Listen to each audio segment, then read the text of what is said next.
And good evening. I'm Ted L. Gunderson, retired Senior Special Agent in charge of the FBI Los Angeles Division, 27-year veteran of the FBI in the old days, not the new days.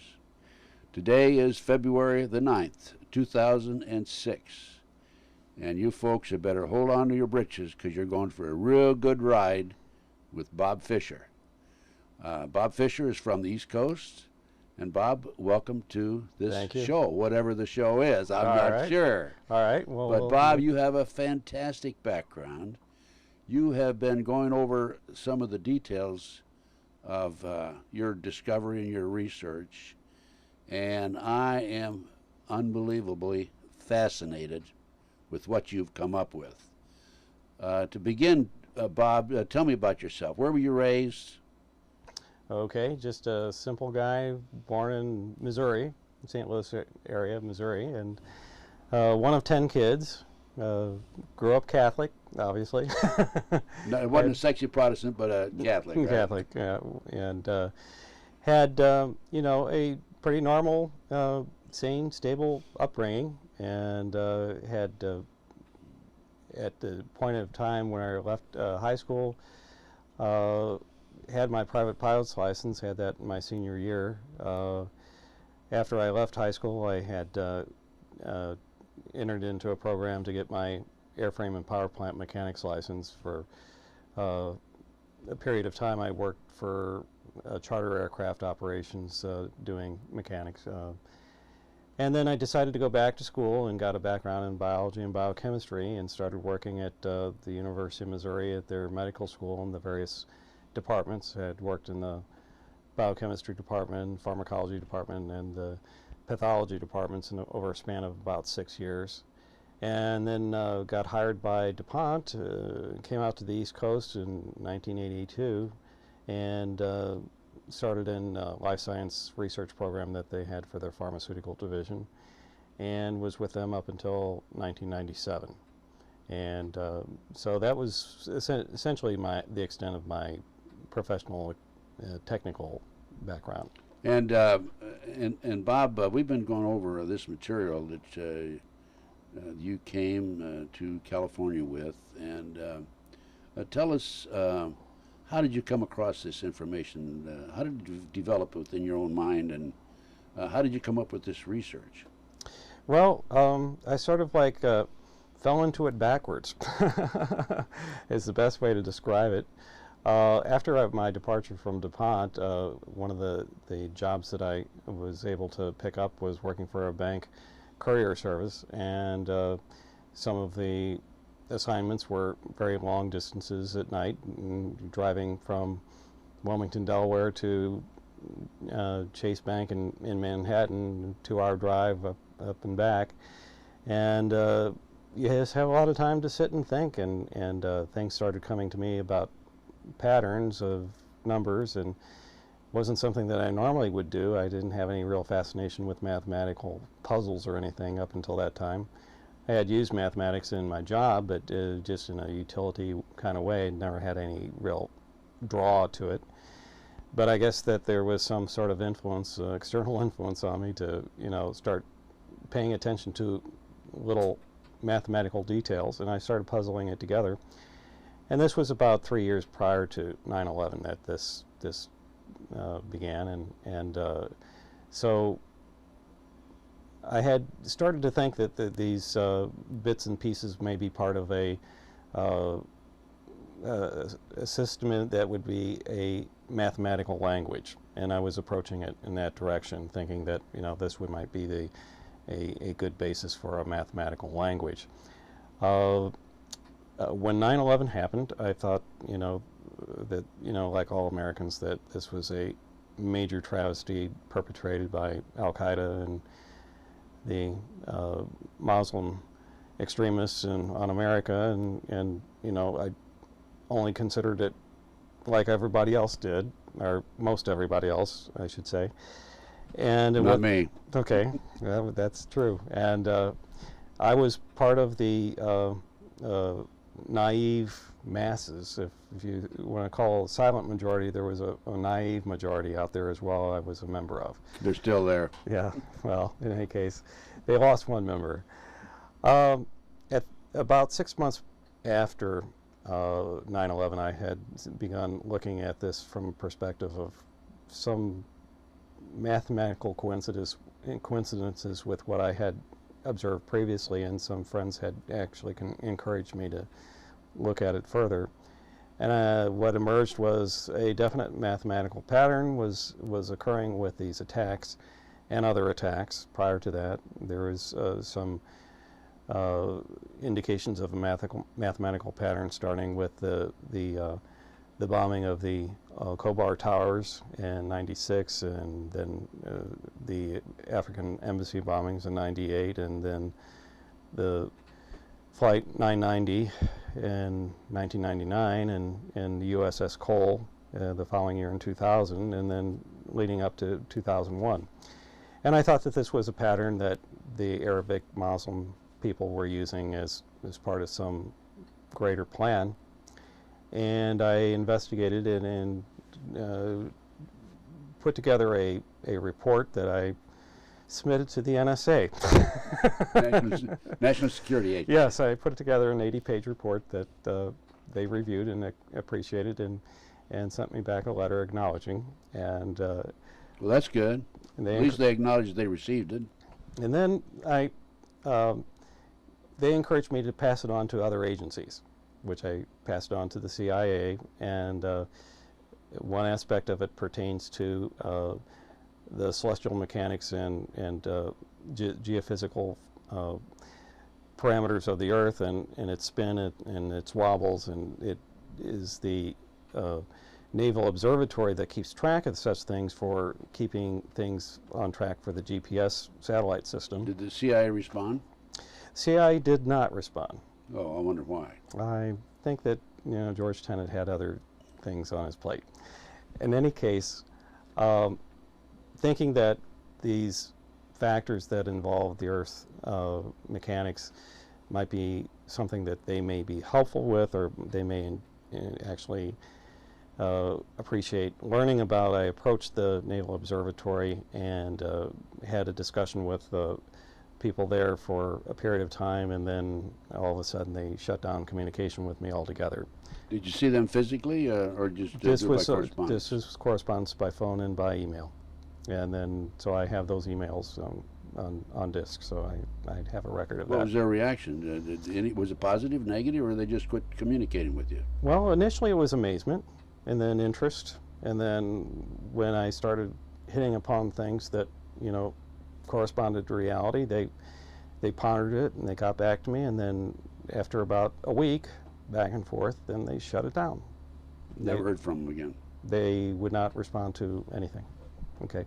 Little did I know that that was in Dick Cheney's backyard. The Naval Observatory is in Dick Cheney's backyard. So Dick Cheney being the Vice President of the United States of America. And of other organizations. Yes. Yes, the much more significant organizations. So, like a lemming, like the rest of us, I just was totally in the dark, and it wasn't until about 8 months ago that I happened to be driving along one day and scanned up and down the dial, and found a radio program by, I'm trying to think of his name. Alex Jones. Alex Jones, thank you. And I listened to it, and my jaw dropped open, and I realized that I had been a fool. Then it all came together? After listening to a few of his shows, it started to sink in that this was a reality, and that this was all perpetrated by the very people that I was trying to address and bring attention to. And so it allowed me to understand, too, their behavior and how they interacted with me. Well, their behavior certainly accelerated your thinking, though, didn't it?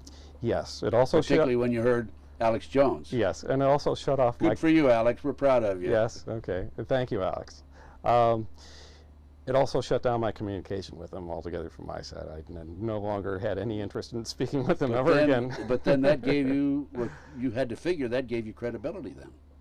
Well, it gave me the impetus to think that, you know, let's look at this and see what actually is further in the rabbit hole and how deep it went.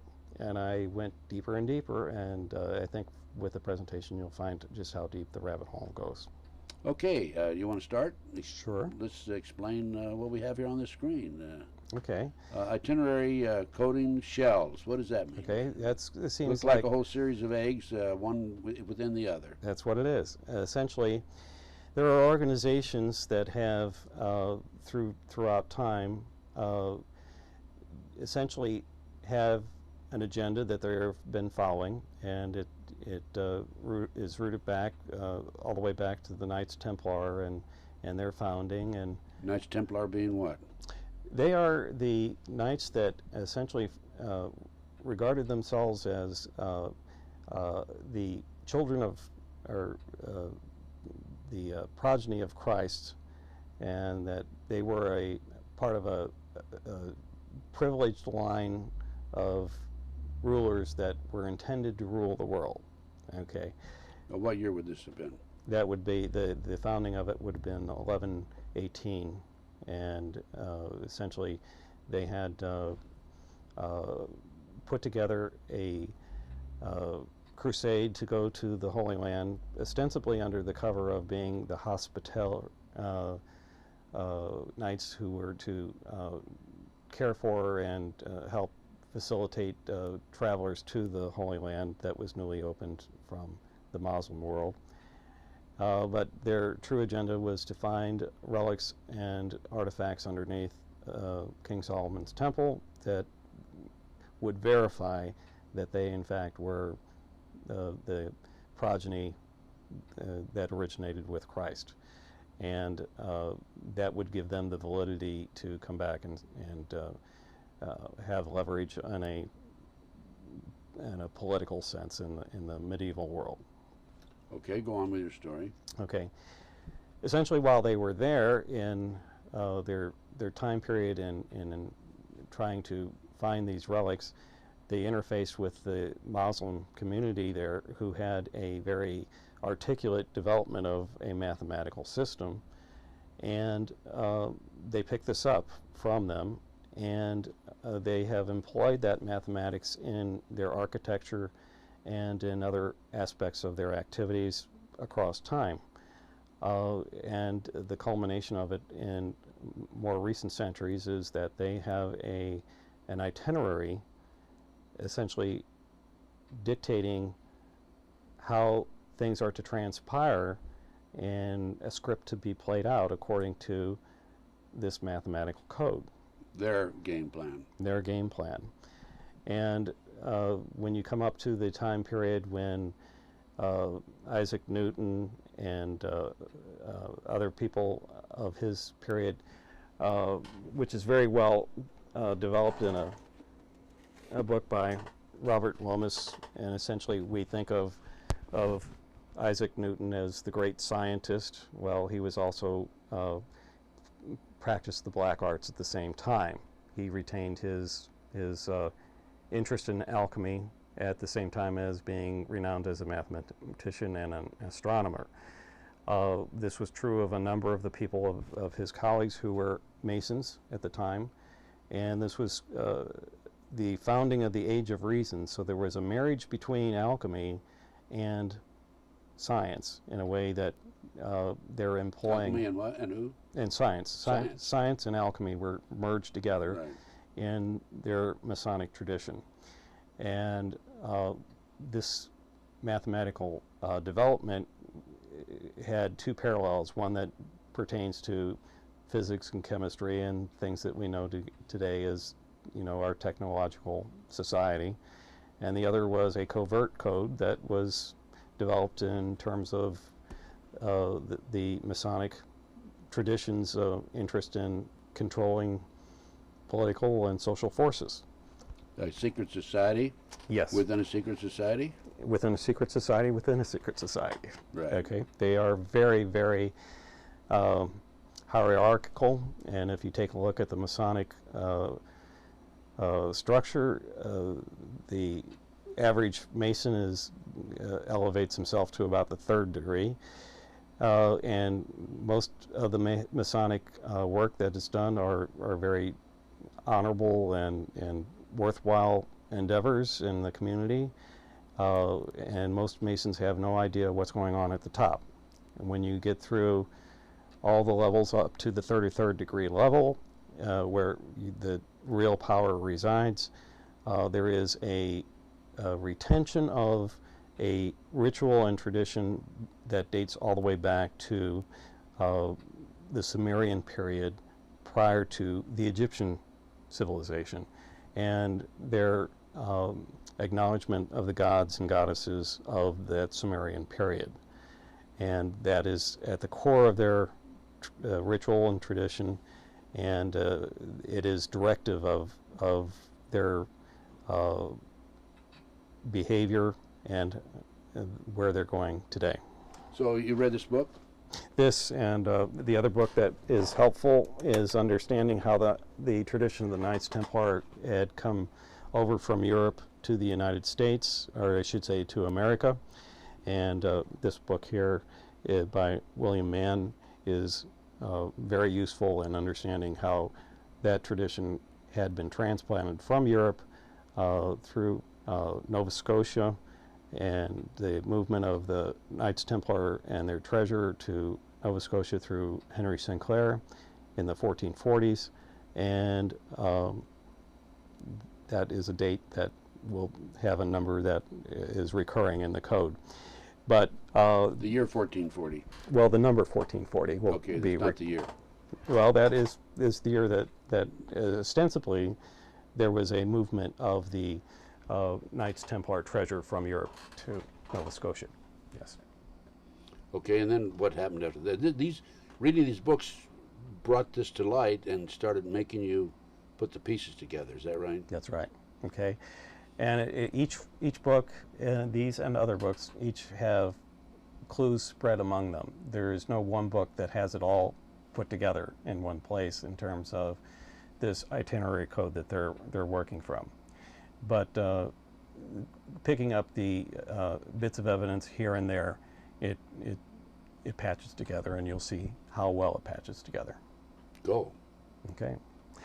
Well, this itinerary that they have is essentially a script that they're following, and their activities pertain to acting out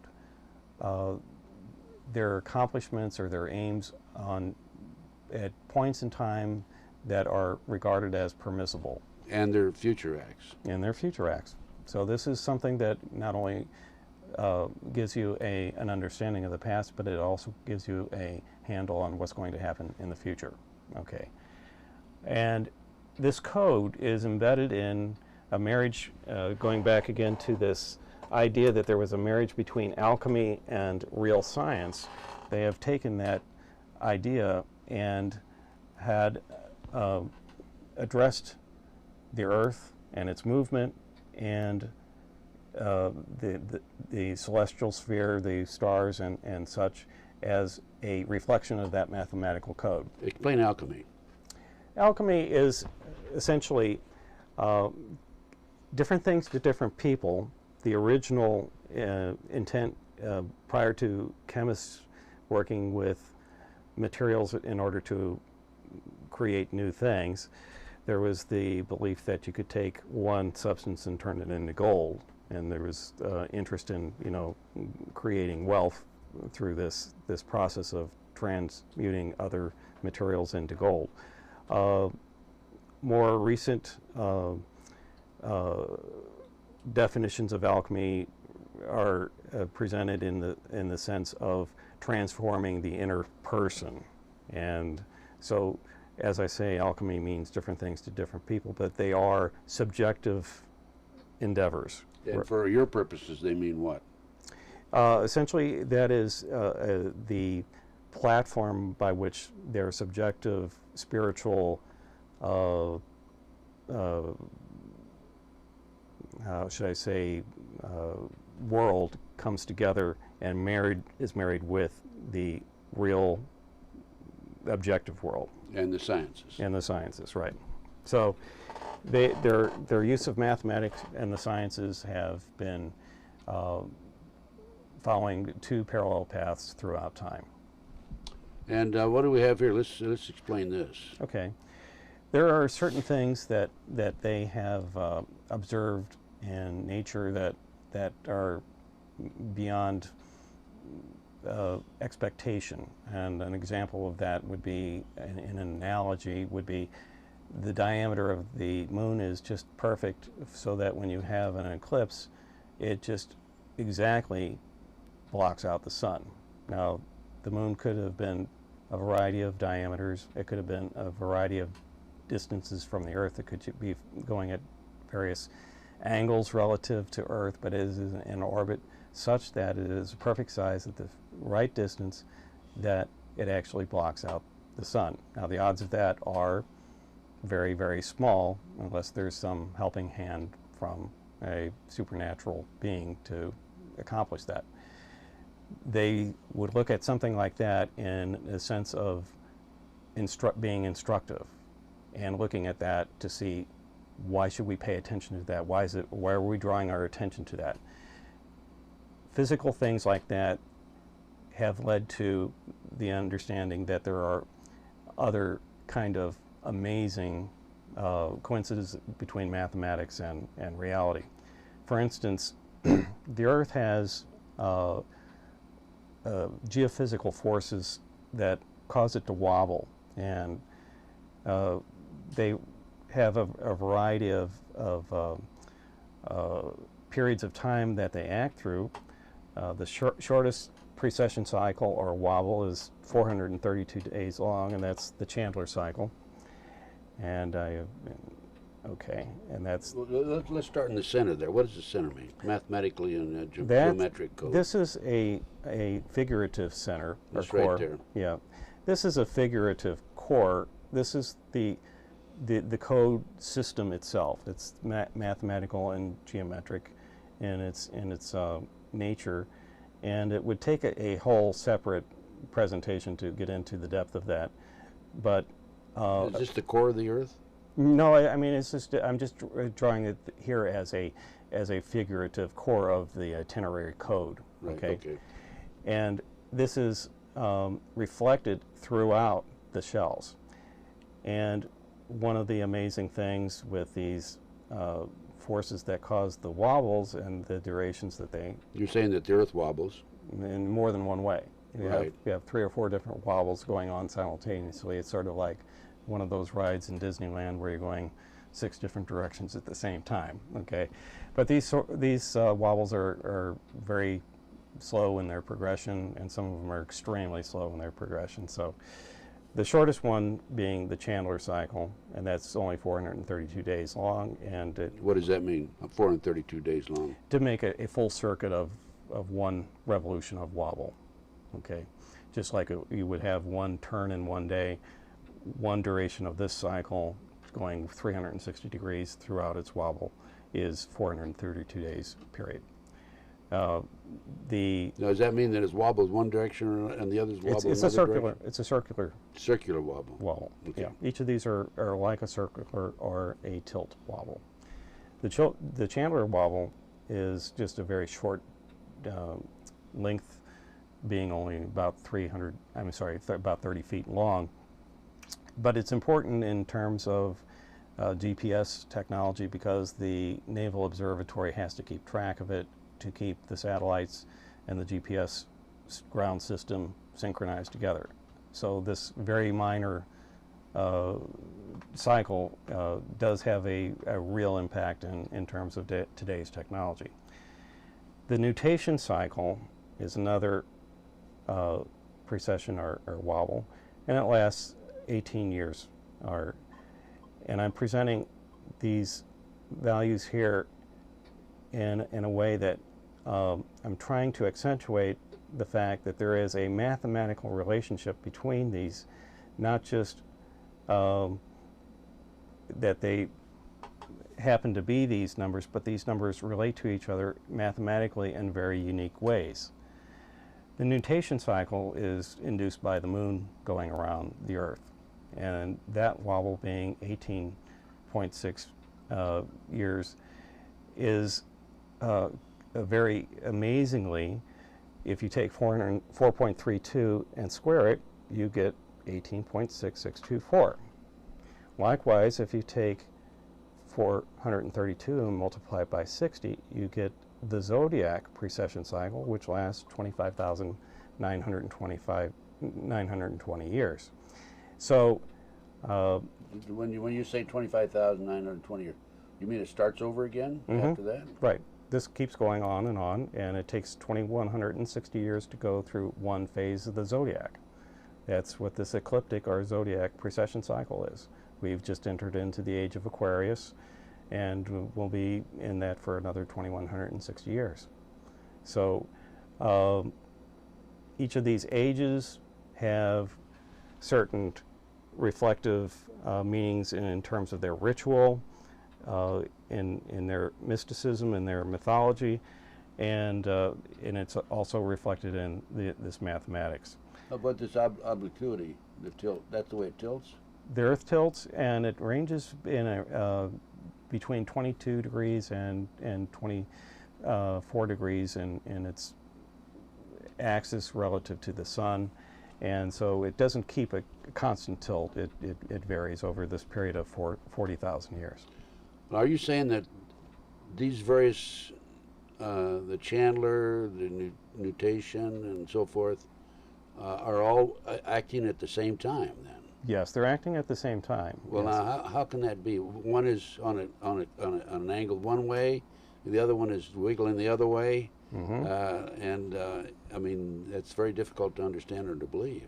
Well, it's hard to probably conceive of, but astronomers keep track of it, and just as they keep track of the Chandler cycle for keeping GPS systems on track, they keep track of these others. And making adjustments for the others is not, they don't have to make the adjustments quite as frequently, but they do occur, and they're very well documented. So geophysical has that, this particular, so are you saying that the brown or the core on the inside the Earth is one that wiggles? And green is the outer surface. The green is the outer surface. And the brown is the core or the inner. So are you saying that the brown or the core on the inside the Earth is one that wiggles and vibrates? Yes, the whole of the Earth, right. But the whole Earth does at the same time, yeah, okay. Right. And then what about the Earth's surface?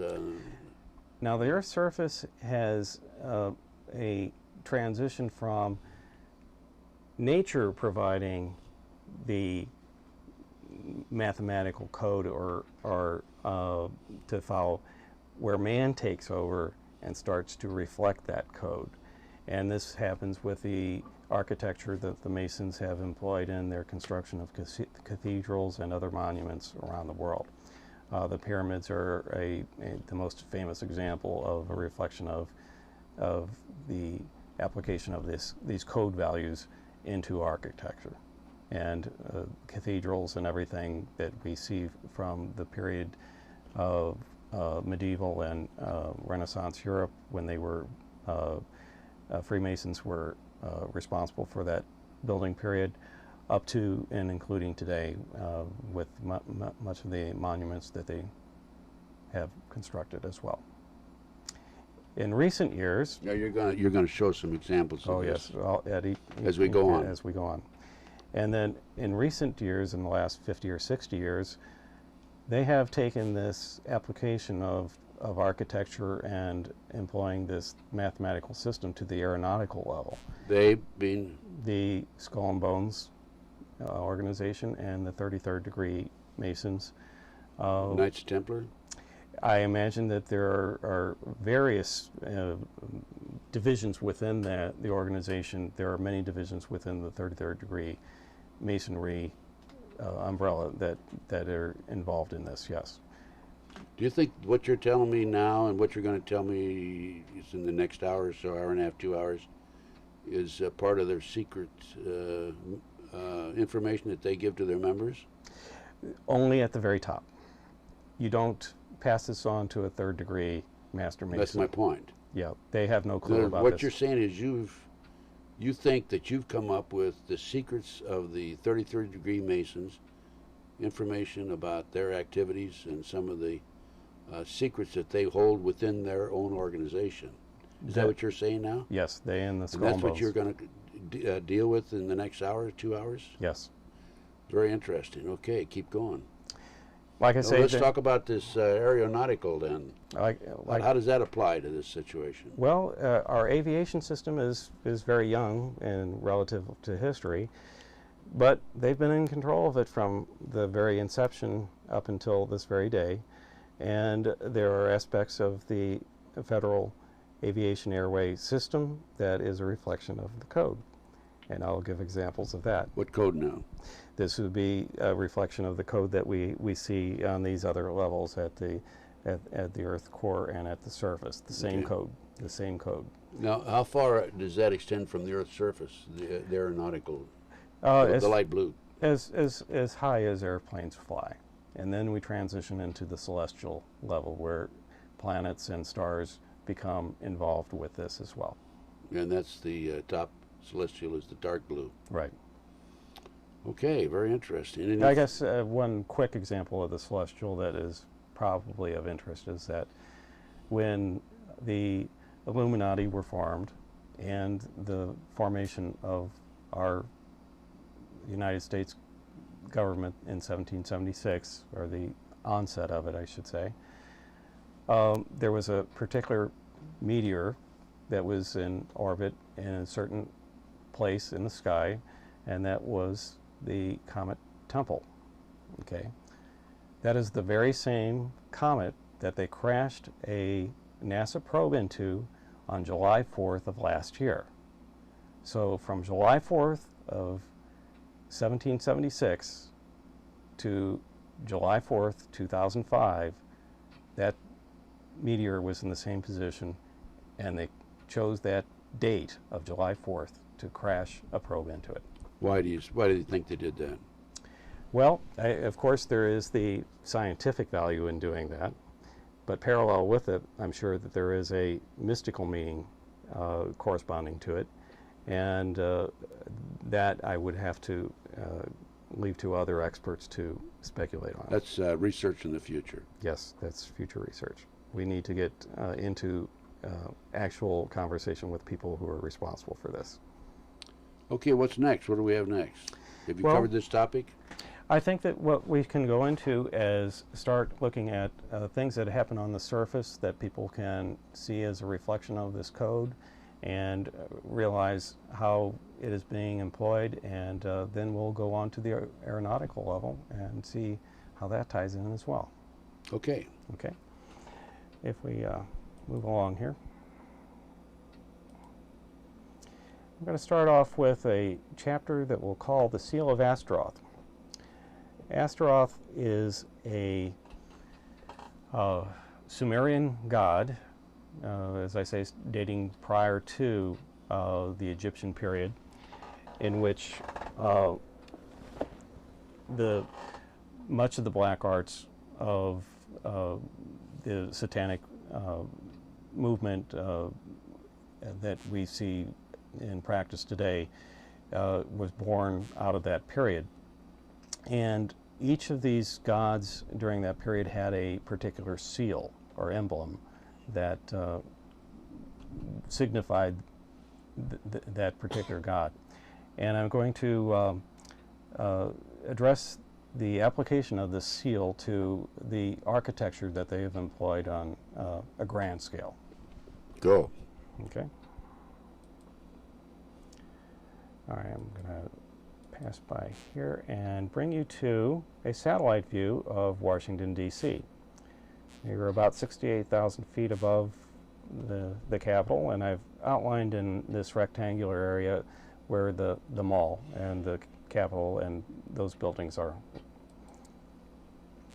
If we take a look at that same area, there was a Mason of great significance by the name of L'Enfant, who designed the city plan for Washington, D.C. He had such a significance in terms of the honor bestowed on him on his death. He was the only civilian who was not military or political figure that was laid in state in the rotunda up until Rosa Parks this last year. Those are the only two people ever to lie in state in the rotunda who are not military or official. Okay, so his grand plan for the city plan included the famous driving circles. If you've ever driven through Washington, D.C., you know that it is a great challenge. And one of the challenges is getting around these various driving circles, the DuPont Circle, Scott Circle, Logan Circle, Washington Circle, and Mount Vernon. And just depicting where those circles are relative to the White House right there. Okay. If we bring those points together, we have a pentagram. And as you'll see as we move along here, we have much more than just a pentagram. You want to explain a pentagram? A pentagram is a symbol of one of the primary symbols that are used in the black arts of witchcraft. But also it is part of the mathematical tradition as well, in that Pythagoras was the first person to realize that if you have a certain kind of triangle and if you overlap three of them together, you get a pentagram. He was very much interested in the interface of mathematics and life, and trying to reflect a living pattern based on mathematics, and had a whole school of followers. So it has a mathematical tradition as well as a tradition in witchcraft. And by the way, in the human sacrifices and the satanic cults are noted for that. That's used in the ceremony itself. This and other symbols as well. Right. More articulate symbols. If you consider the layout of that pentagram, and then consider three other landmarks in the Washington area. One being the Masonic Temple of the 33rd Degree Supreme Council, and that is considered to be the overall leadership of the Masonic organization throughout the world. And another major landmark is over in Alexandria, Virginia, which is the Masons Washington Memorial. And a third landmark, ironically, is the Vice Presidential Mansion. If we take a look at 16th Street, straight north of the White House, we have the 33rd Degree Temple. Now, this headquarters of the Masonry had essentially been a shoot of the history that was involved with the Revolutionary period, where the British Masonry influence in the United States became secondary because of the political conflict, and the French tradition was much more in favor and was much more employed in the Masonry here in the United States after the Revolutionary War. In the French tradition, the accent or influence of these Sumerian gods and goddesses is much more at the core of their ritual, and that's whenever you see a sign outside of a little town that says AF and AM, it means ancient, free, and accepted masonry, where you see the little Mason sign at the edge of town. And where would that be? In what countries?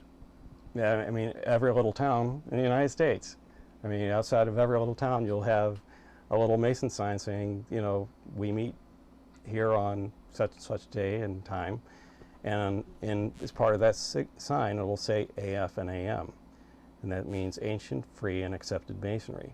And the important part of that is the ancient part, which is the ancient tradition that came out of that French influence, okay, and that involvement of these very early gods and goddesses in their ritual, okay.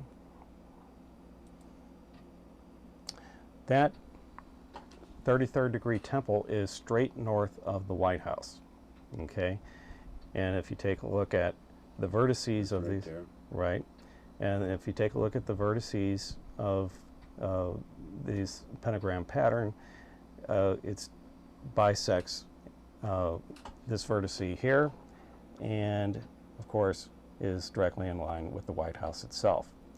Now, during this time period when Washington, D.C. was being constructed, there was competition between the French and the English and America for having the prime meridian right in their backyards. And the English, for whatever reason, have won out, and Greenwich is where the prime meridian resides. But in our attempt to be the founders of the prime meridian, or the holders or the host of the prime meridian, there is a marker just outside on the lawn of the White House indicating this is what they hope to be the zero meridian marker. Okay, and in fact, the hill up here is Meridian Hill. Okay. So there again, the interface between the subjective and the real is being played out. Another interesting point is that St. John's Church is adjacent to this line just north of the White House. St. John is very important in the Knights Templar and the Masons traditions. Okay, so that's no accident that St. John's Church happens to show up where it does. If we go down to Alexandria, Virginia, we see an aerial view here of the Masonic Washington Memorial. And you can see how the architecture, again, is very ornate and has specific significance mathematically and geometrically. It's no accident that they laid it out this way. It's not just that it's a pretty pattern. The relative position of that monument, the Masonic Washington Memorial in Alexandria, relative to the 33rd degree temple is illustrated here. These are all satellite shots. Yes, these are aerial. And you put these together yourself? Yes, I did. Yes.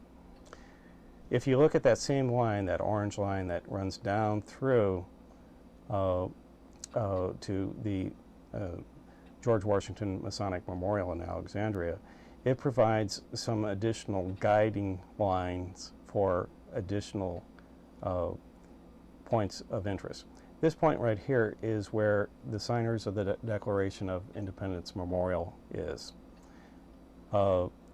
If you take a look at this particular arrow here and points off to the Naval Observatory and the Vice Presidential Mansion. Looking at the line through here up to here intersects the 33rd degree temple.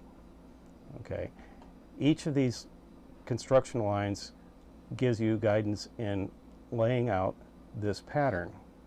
This pattern happens to be the seal of Astaroth. So they have trademarked our capital with the seal of a god. This is a god who allegedly cannot tell a lie when asked about the future. So their interest in Astaroth has to do with having a knowledge of and controlling the future.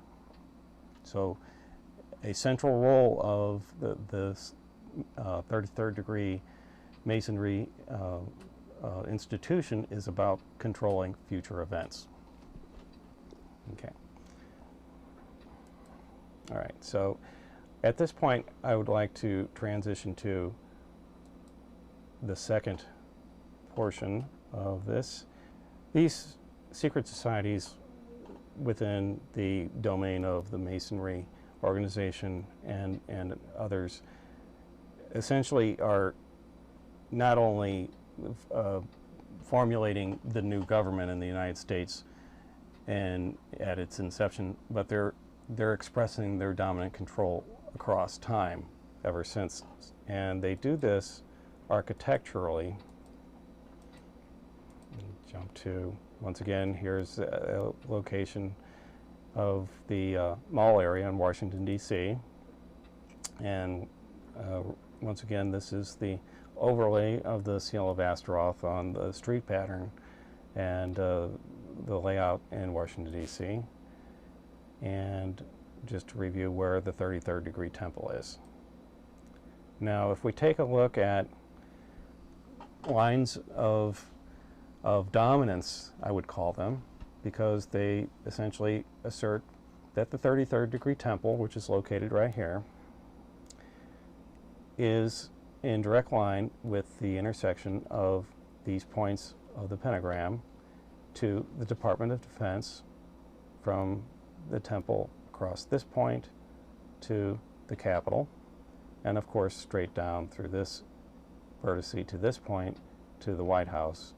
And it's evident by having these projections going across from the 33rd degree temple to a point on the star that these are dominant levels of the government.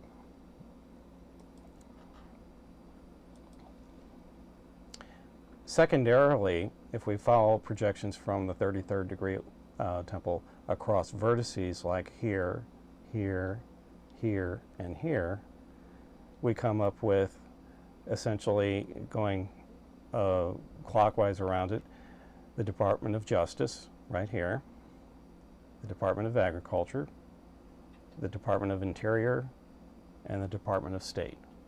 And it's no accident that the choice of location for these institutions coincide with alignments between the 33rd degree temple and vertices on the pentagram.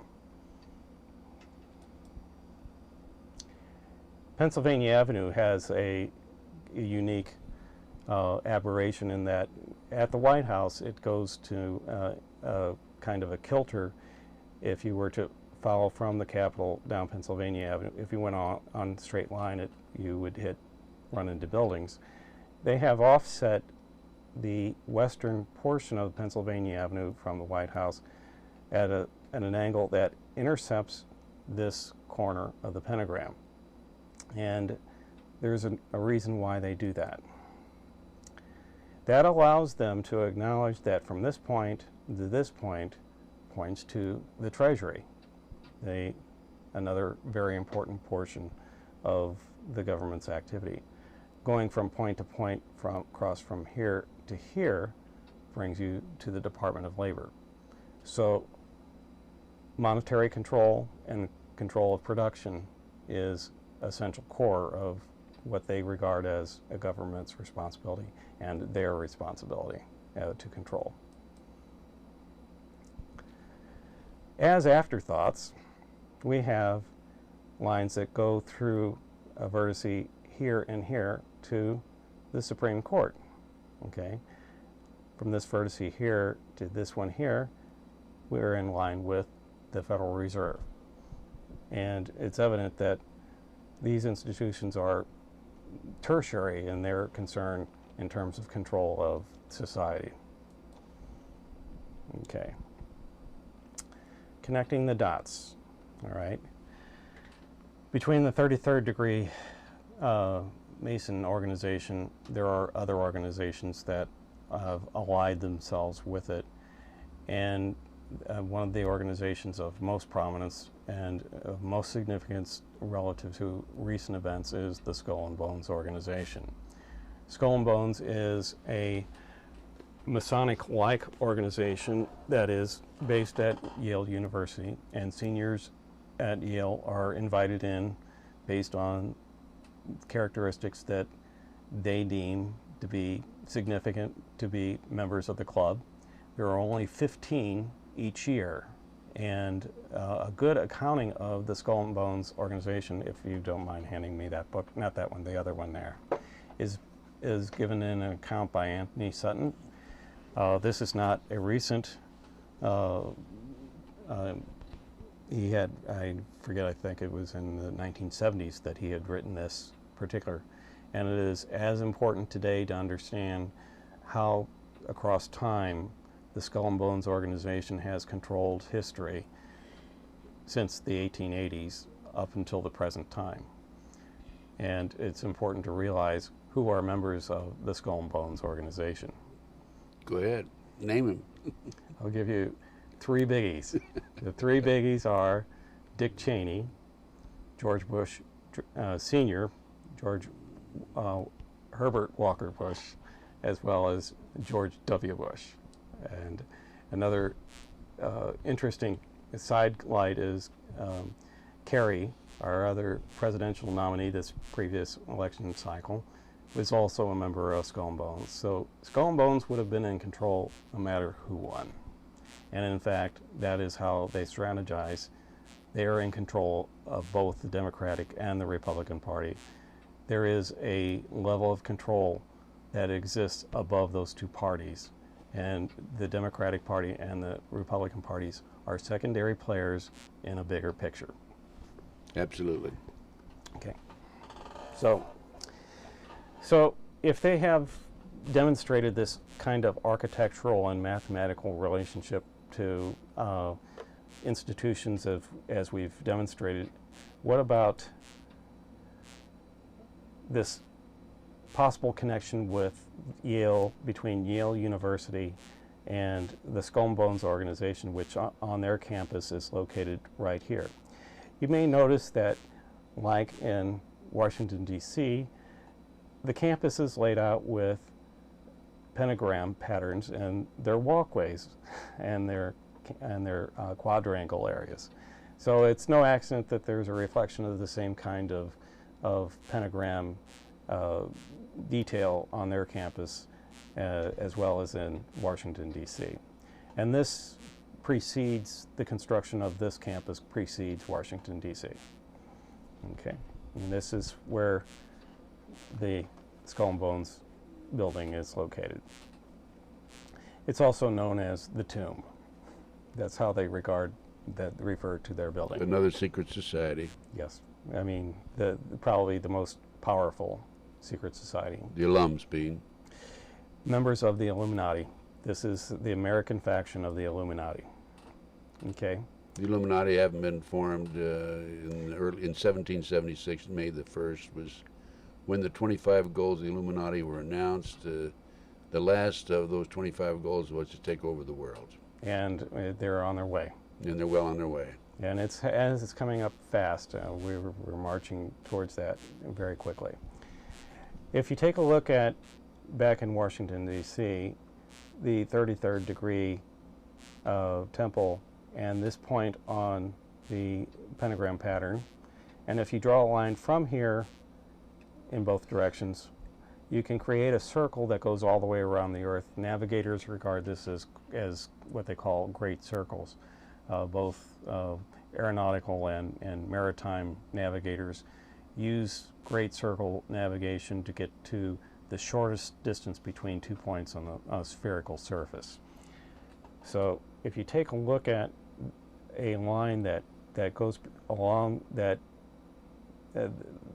construction of, I'm trying to find my point, there it is, from this point here to the 33rd degree temple, and follow it along. It marches up along the East Coast, goes through New York City, right over the head of the Statue of Liberty. Now this is a culmination of the French Masonic influence in placing the Statue of Liberty squarely under the Skull and Bones, what I will refer to as the Skull and Bones Great Circle. Because if you follow along here, it goes all the way around the world, but it also, I'm sorry, I need to back up. I should have backed up when I went forward. I'm sorry. Essentially, it goes through some very interesting areas like the Mideast and Nazareth and in Israel. It goes through, look at these locations. It goes through England, France, Switzerland, Italy, Slovenia, Croatia, Bosnia, Herzegovina, I can't pronounce it, Bosnia, where we've had recent years had activity. It goes straight through the Israeli-Palestine area, Jordan and Saudi Arabia, and Yemen. Herzegovina. Yes, thank you for pronouncing that. Herzegovina. Yes, where we had the conflict in the 1990s. So it's no accident that we have these conflicts right on the skull and bones line, because it's part of the agenda. That line goes straight across the Yale campus right here. Okay? So that's where that line emanating from one point on the star and the 33rd degree temple in Washington, D.C. ends up crossing this pattern here at Yale campus relative to the skull and bones. Okay. All right, so this brings two organizations together in a very expressive, demonstrative way. It's no accident that Washington, D.C. and Yale campus have this geometry together, and that they are aligned along the skull and bones great circle, joining them together. They are married together in their activities. Okay, and that has been the case since its inception at the beginning of the founding of this nation. Okay, let me go on to our next one. They declare authorship of their actions, and they assign lines of responsibility both within organizations and on the surface of the earth.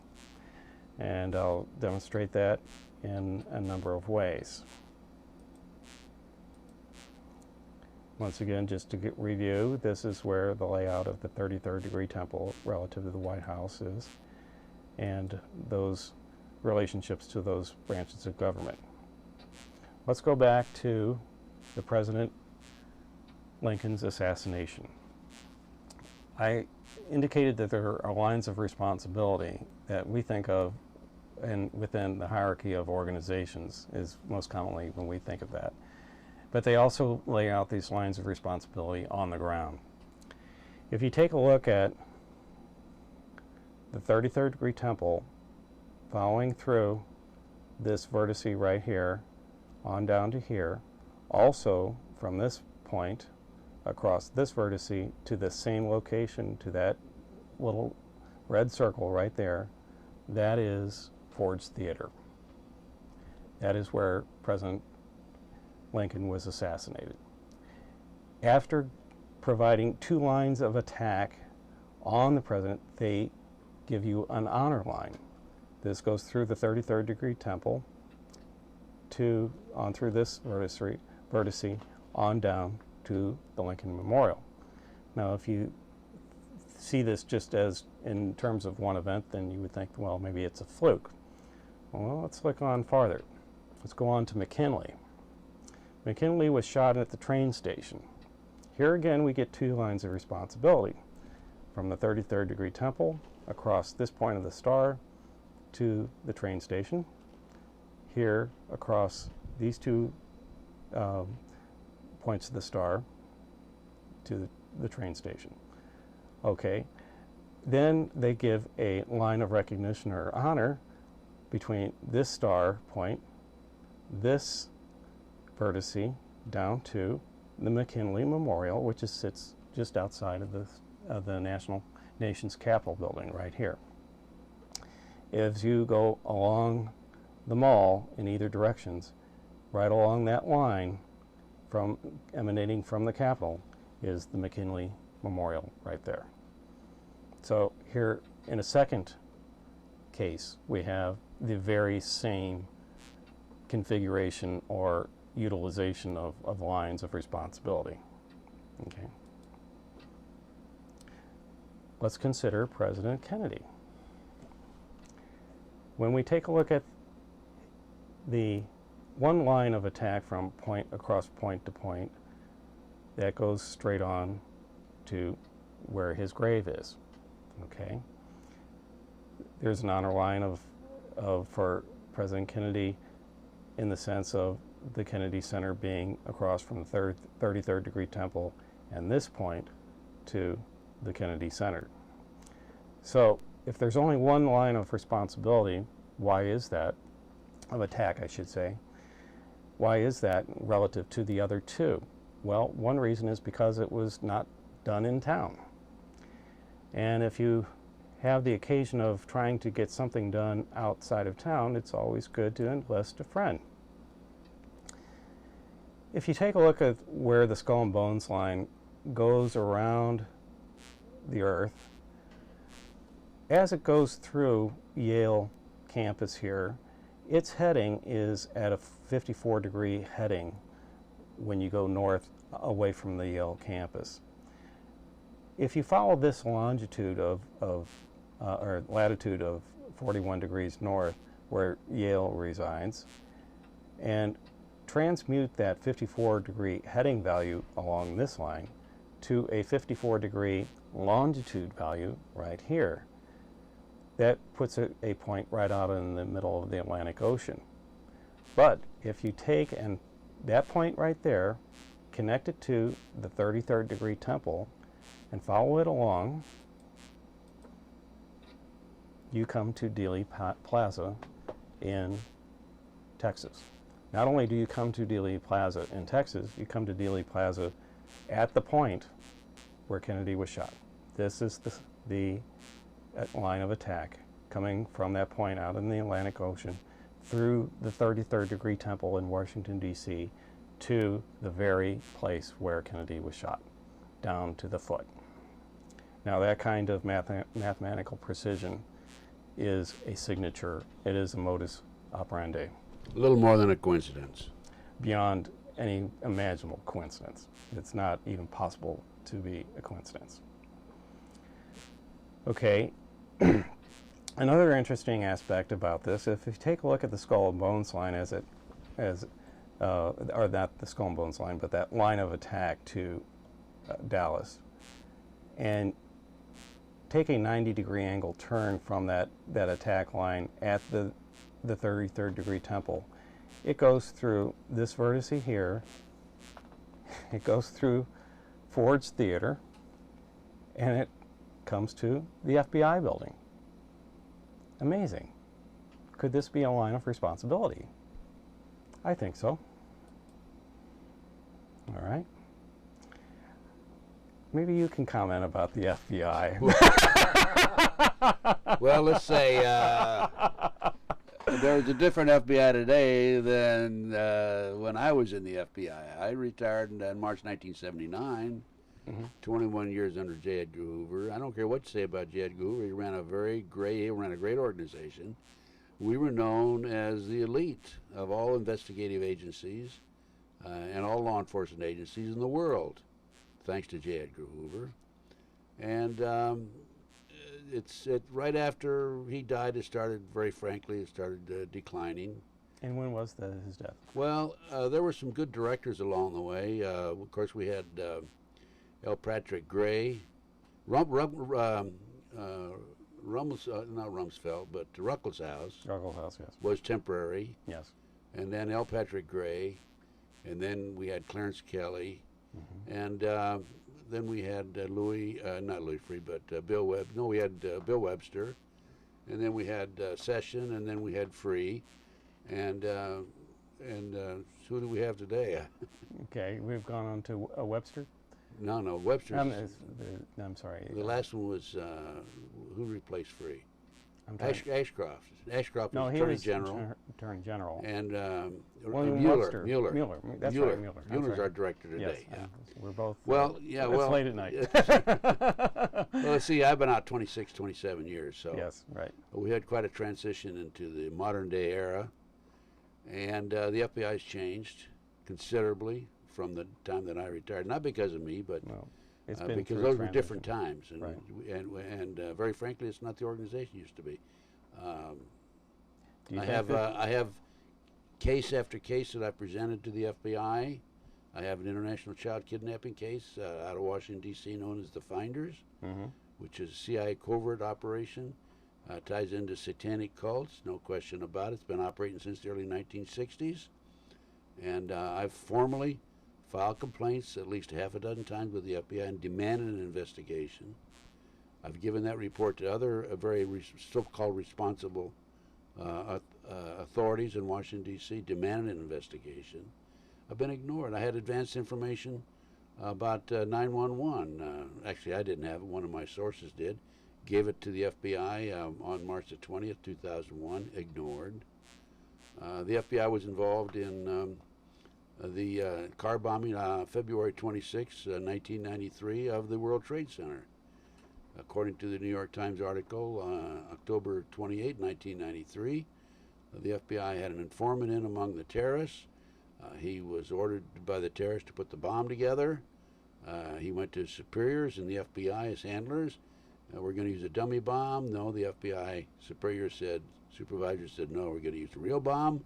So the FBI not only knew in advance, they furnished ingredients for the bomb. And the direction. And the direction, that's right. So the FBI has been corrupted.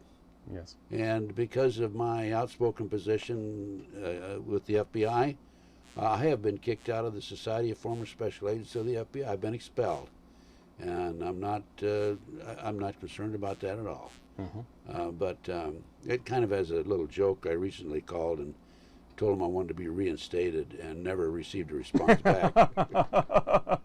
Well, I think it's going to have to go through a transition before I we think expect a we'll have to response. bring Jan Hoover back, I think. Would you expect that there may be a small circle of covert FBI agents who may have been involved with these kinds of operations? There's absolutely no question about it. Back at the Kennedy period. I have knowledge of a covert operation by the FBI involving 5 different agents from different FBI field divisions who were called in. They're not involved on their day-to-day work with each other. They're called in for assignments, and off they go. And I don't know the details of their assignments, but I know one of them was involved in drugs. This particular FBI agent was assigned to Omaha, and he operated out of Offutt Air Force Base, it's a SAC base, as you know, right outside Omaha, and which is known as a CIA operation. There's a lot of CIA activity within Offutt Air Force Base. So I have this knowledge. I know that within our government there are 2 elements. There's the covert and the overt. The overt operation are the fellows in the suits and the ties that show up at the bank robbery, and what did he look like, and how tall, and what did he weigh.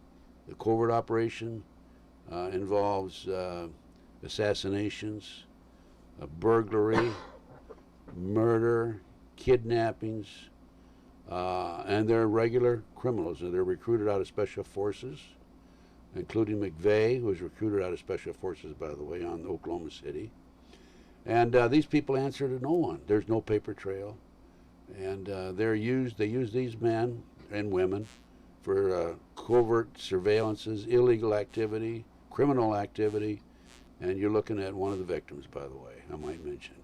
I have absolute documentation that I have in my system as we sit here and look at the camera, and I'm looking at you and the camera. I have absolute documentation from a laboratory that I have 3 times the safe level of arsenic in my system. And it has been administered to me through aerosol.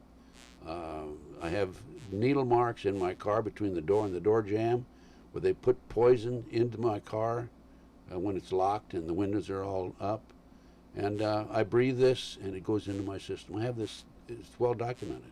So this is a covert operation of the government. I think that in particular this is probably NSA, military intelligence, working together.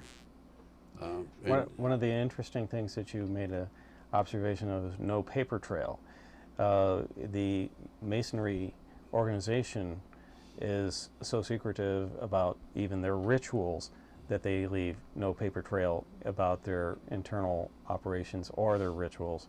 Everything is word of mouth, so it is a very few trusted individuals that actually get into the very inner circle and retain this oral communication.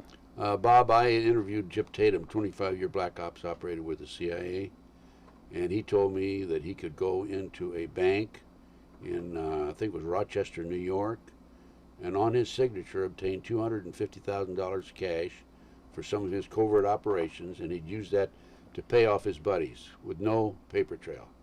So we have this. Now we have, most recently, President Bush has announced that we have secret wiretaps, right, without going through the courts. The Foreign Intelligence Act of 1978, which was signed by Jimmy Carter, as I recall, allowed for us to wiretap secretly through the courts certain individuals who were suspected of being involved in terrorist activities. Right. This latest move does not go through the courts whatsoever, and the President and Gonzales, our Attorney General today, are standing up and defending it, saying it's all right because we're just doing it against the bad terrorists who are in communication overseas only. Do you believe that? You believe that? And I'll sell you the Brooklyn Bridge, and I'll tell you right now, I'm a New York City garbage man if you believe that. That is absolute unbelievable that the President of the United States would be involved in a criminal act like this. You and I do some illegal wiretapping without going through anybody. What do you think is going to happen to us? We go to jail for 20, 30, 40 years. So this whole thing, it's a scam, and it's a sham, and it's a march forward rapidly by the New World Order, the globalists, whatever you want to call them, toward taking over the world, and that's what we're talking about here. That's right. And one of the biggest absence of a paper trail is on September 10th when Donald Rumsfeld announced that they lost track of over $1 trillion. That was September 10th of 2001. Right, the day before the 9/11. The day before now, and then because of 9/11, of course, everybody forgot about that one. That's right. So the paper trail that got lost then, it has remained lost today. I wonder where that went. Do you think it might have gone to Switzerland? Oh, man, a number of interesting places like that. Right. Yes. I think that one of this line goes through Switzerland that we're talking about, doesn't it? We're going to discuss that tomorrow? We can discuss that later, but it does go straight through Zurich. Yes. It's right at the core of it. And of course, the Knights Templar are the founders of our banking system that we know today, and that was developed in the medieval and period during their tenure of control over the European political scene. So this is something that hasn't changed, okay, in all this time. So we have some more here, I believe, don't we? yes, we do. Yes, okay, let's go. We're only started. This is only the beginning. We're just getting warmed up. We're just getting warmed up. Okay. All right, so if we want to take a look at Martin Luther King's assassination, we don't have to go very far because they used the same line. They didn't have to draw a new line for after the Kennedy assassination because the line that they had created for the assassination of President Kennedy goes through Memphis. They didn't have to do any work. You know, just repeat the same page. They had to wait till he went to Memphis to do it, though. They got him there, and they did it. Yeah, they waited till he went there to do it, though. Just like they got Kennedy to Dallas to do it. That's right. Okay, I think that Johnson probably had a hand in that. In any case, I know that Johnson had a hand in that. Yeah. In any case, if you take a look at the fact that that attack line goes straight through Memphis, where Martin Luther King was assassinated. Once again, we have to have an honor line, and we create that honor line for Martin Luther King by going at Washington, D.C., we go from this vertice through this vertice to the Martin Luther King Library, right along that line, along the same line that goes to the Supreme Court. So there may be some figurative relationship there. It's hard to actually understand, but it's the same line. Let's come to September 11th, 2001. What happened on the surface of the Earth that was a reflection of their plan? Well, that plan, or that geometry, had been sitting there all along, all throughout time. Again, if you take a look at where the Skull and Bones Great Circle line goes through this vertice and the 33rd degree temple onto Skull and Bones in Yale, and you draw a 90-degree angle from the Skull and Bones line through this vertice, you come to the FBI building. From a 90-degree departure from the Skull and Bones line through this vertice brings you to the Department of Justice. The most interesting line of responsibility of all is a line, it's maybe hard to see, but it's a green line that starts at this vertice, goes through this vertice, and ends up at this point right here, which is the FAA. So the FAA had a significant hand in the development of events on 9/11. So when they planned to put the FAA building in this place, I believe in the 1960s probably, is when they constructed it, there was no accident that they put it along this line. They had intentions of using that line of responsibility decades ago. Let's take a look at the Pentagon. An aerial view again, and down here I've outlined in black the Pentagon building because it's a little bit faint against the background. If you take a look at a line running through these two vertices on down, as well as from the 33rd degree temple, I'm sorry, along this vertice, and that's not 33rd degree temple, that's just a vertice of the pentagram through this vertex point of the pentagram. It also passes by the Pentagon. Now, on closer inspection, one of those lines misses the building by several feet right here. But the other line, interestingly, goes through this north wall and this wall adjacent to it in a straight line. And the trajectory through which the allegedly Flight 77 attack came along this line is exactly at the outer wall intersection of this particular trajectory from the pentagram. And I think it's interesting to note that the opening was 16 feet across. It's a little bit small. A little bit small for an airplane of that size, I believe. For a 757, yes. 757. Yes. And in any case, but the precision to come across from a line of direction from the pentagram and have it intercept the very location on the wall that where the impact occurred indicates a degree of precision that no human pilot could possibly have accomplished, number one, and to, of all sides of the building to exactly hit the intercept of that line at the wall is no accident. That was a plan, and it was not the pilot on board who accomplished that. I believe all the generals and the higher-ups were on the other side of the building that day, They were weren't they? very safe that day, yes. Right. And we didn't lose anybody above the rank of probably Clerks. captain, clerk or captain, right. Mostly that side was vacated, and the planning for the construction to vacate that part of the building was planned as part of the whole overall operation. Just as there was a relative few people on board those flights compared to all other flights who were transatlantic flights that day, or transcontinental flights that day. just to give you an indication of where the skull and bones line relative to the World Trade Center, this is the footprint of where it once was right here, and you see here how closely the skull and bones line comes past there. We'll have a little more detail about that later. Now you see here is again the employment of the Pythagorean pentagram geometry.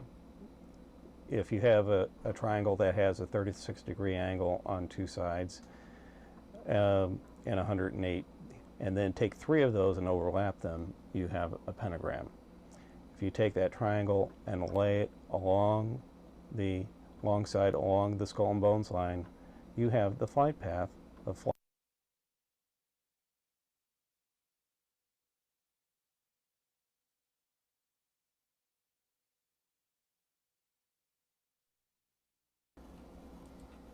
Okay. Once again, just to, as a preface, this is that coating shell. And this is the application of the skull and bones itinerary to the aeronautical shell. And we'll go into a little bit of a preface and then how, when, who, and where. In this preface, we have the Federal Aviation Administration offices that are responsible for the Federal Aviation Airway System. In particular, there is an Office of Aviation System Standards and the National Aeronautical Charting Office. Together with the National Geospatial Intelligence Agency, these are the 2 primary parties responsible for the development of all aeronautical charts that are employed by pilots, and also the placement and the operation of the navigational aids that are along the various airways. Okay. I'm trying to recall where that. Can you hand me that map there? It's sitting underneath there, right there. Thank you. Every FAA chart has a declaration, and right here it's in fine print, and you can't possibly see it on camera, but I've got it right here. And it says it's published in accordance with Interagency Air Cartographic Committee specifications and agreements approved by the DoD and the FAA, which means nothing gets on an FAA map used by a pilot that isn't approved of by the Department of Defense. These 2 are married together at the hip and have always been the case. Now, they had in its prior iteration, the charting responsibilities were part of the Air Force's Office of Aeronautical Charting and Information Center, which was in St. Louis, incidentally. And that became taken over in recent times by this geospatial organization, which is much more tied to DoD operations and intelligence operations. So now there's an intimate link between the intelligence agencies and the civil aviation activities. This here is what's called an IFR, en route high altitude chart, and this is a depiction of where that chart covers in the United States. It's essentially the eastern United States, and this chart is used strictly for operations that are above 18,000 feet. So primarily this is your jet and commercial airway operations. Okay. All right. And these charts are offered in a very interesting listing. If you go to the FAA's website, you will see offerings for all these technical charts for all around the world in various manners and forms, and every one of these are strictly aviation technical charts. Okay, let's get to page 2. We go down through the list. Again, everything on this list is technical until you get to the end, and it says historical maps. And under historical maps, they also have a little section that says posters, aeronautical posters, $4. But they don't list anything about what aeronautical posters they offer. They just make the declaration, if you send in $4, you'll get some sort of grab bag, I guess, of a poster. But it's very incidental to the fact that what they do very prominently offer is a map to Washington, D.C., which is the L'Enfant plan of the Washington, D.C., which we covered in the first sections, which was the seal of Astaroth. Okay? Now, This says 1792. yes. So why would the Federal Aviation Administration make an offering for the city plan of Washington, D.C. from 1792 as part of its technical offering? Why? Because you're hanging out a shingle. It says, if you're one of us, you'll recognize why we list this here, so drop by and say hi, okay? This is analogous to the placards that are Mason's Post at the edge of small towns. If you remember, come on by, we're open for business. So there is a core of operation with the FAA that is controlled by the Skull and Bones organization and the 33rd degree Masonry, and this is their declaration of it. That may seem very incidental, but as we go on, you'll find that that is very compelling. Here's another compelling thing.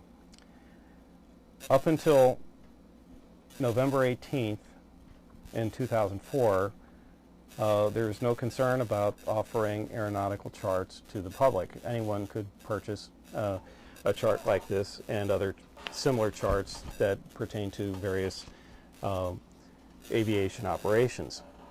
But then they made the announcement effective October 2005, we are no longer offering these what they call flip charts, or flight information publications, to the public. After this date, they're proposing that we have to go through an authorized dealer who will check you out and only make the sale of these charts to appointed people. Like pilots?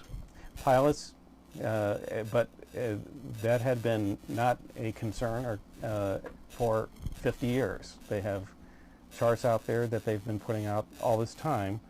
Why all of a sudden, in recent months, are they shutting down the availabilities to the general public? Do you have an answer for that? Yes. I thought you did. And you'll see it in just a moment. First off, I wanted to give you a little bit of an overview of how the National Aviation Airway System is organized. They use a station called a VOR, a very high frequency omnidirectional range station. I've got a depiction of one here sitting on a hill. And they have different flavors depending on whether it's strictly civil, or this is the military version, the Tactical Aeronautical Navigation Station, or a merging of the two operations in a VORTAC, or a VOR that has additional distance measuring equipment attached to it. Each of these are depicted on aviation charts in such a way that they become waypoints along the way to what is essentially highways in the sky. And if you can just get an idea here, looking here, you can see these rows, compass rows here at the center. These are VOR stations, and the lines between them are jet routes, which are essentially highways in the sky. All right, and because of the camera not being able to pick up detail on there, I will transpose some of the information off of this chart onto the screen. Okay. All right. How does a VOR work? A pilot will have an indicator on his dash that he'll dial in a particular line that he wants to fly. If he wants to fly 270-degree direction away from the station, then if he does that, and he's on this side of the station, on the eastern side of the station, before he gets to the station, on this side it'll indicate to the station. As he passes by the station, it'll indicate from the station, and vice versa. So these stations provide directional information, not just telling which direction to the station, but it tells the pilot where they are relative on a compass direction from the station. And it doesn't have anything to do with the direction their nose is pointed. It only has a indication of where their position is in the sky. Okay, how do we employ the skull and bones itinerary within the aeronautical shell? Well, we take and we connect specific means of performing the attack with navigational aids that are adjacent to the attack sites. All right, how? Matching the attacking aircraft to navigational radio stations adjacent to the respective targets. Okay, I have a listing here of the 4 flights involved in 9/11 that we're aware of. If we take a look at American Airlines Flight 11, there are 3 kinds of identification you can find for an aircraft, one being the number that you would find on the tail of the aircraft indicating its FAA registration. It's just like a license plate. Of course, there's the aircraft model of American Airlines 11. Flight 11 was a 767-223, and then the serial number of production number that Boeing assigned to that aircraft. Flight American Airlines 11 was serial number 22332, and this prefix of 223 has nothing to do with, it is not a compulsory thing that you begin a Series 223 aircraft with a serial number 223. For instance, 757-223, the American Airlines Flight 77, begins its digital serial number with 246. This one has nothing to do with this serial number sequence or this with that.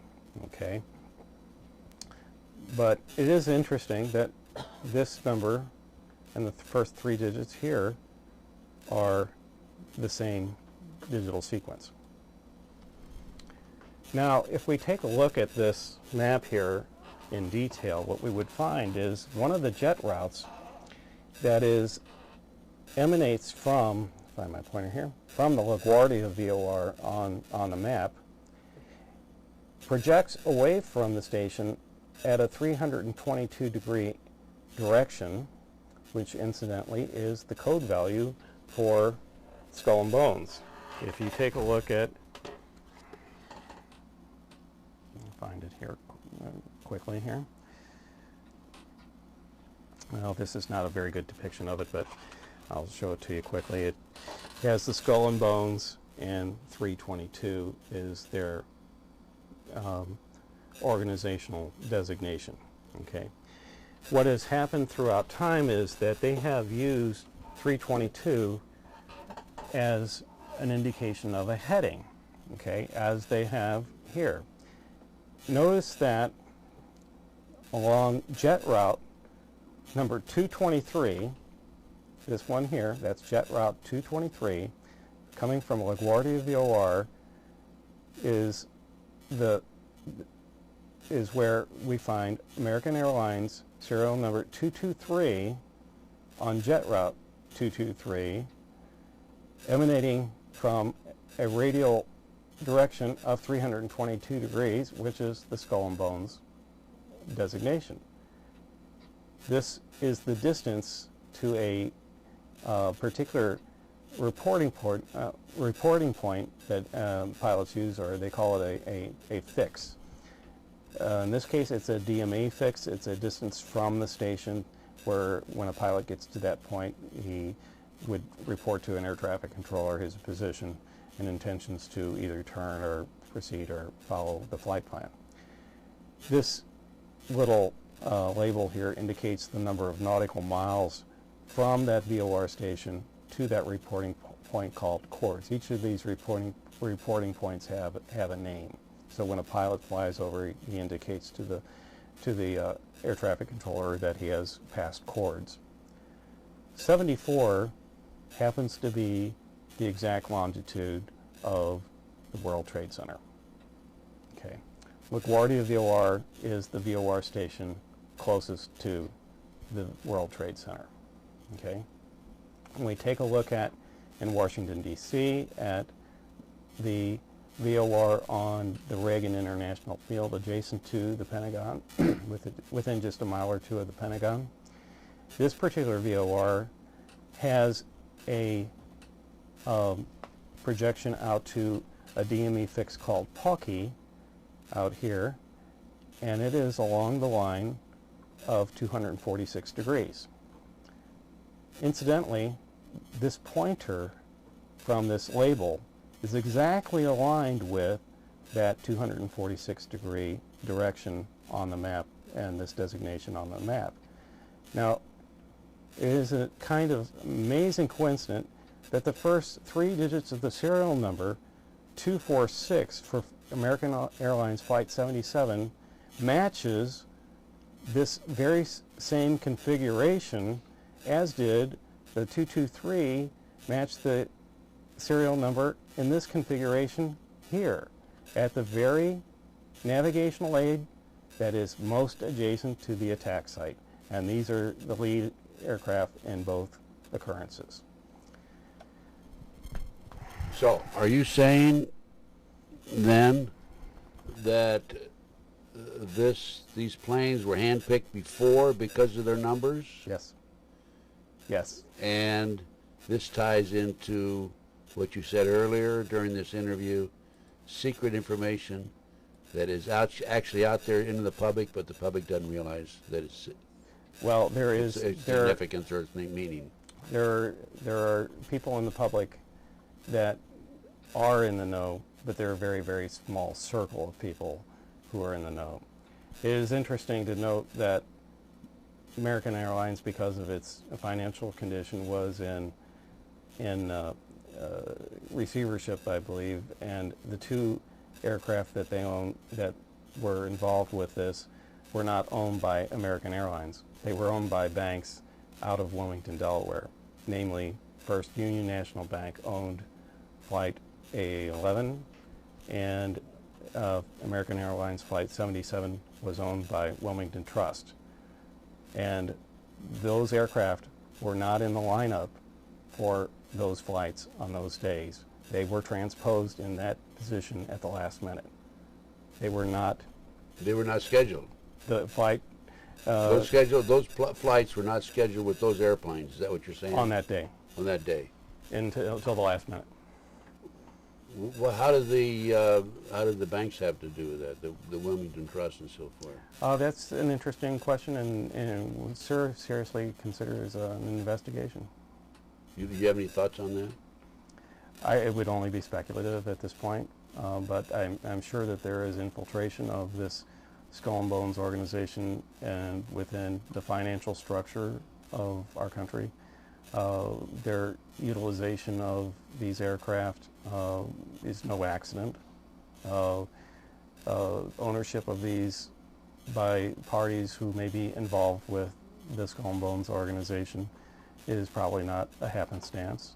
Certainly the trading activity for American Airlines and United Airlines a few days prior to the attack were indications that there were people in the banking institutions who knew this was going to happen, and trading on put options on these aircraft or these airlines was at an all-time high. Yes. I think I saw a figure once where it was like 9 times high above the normal.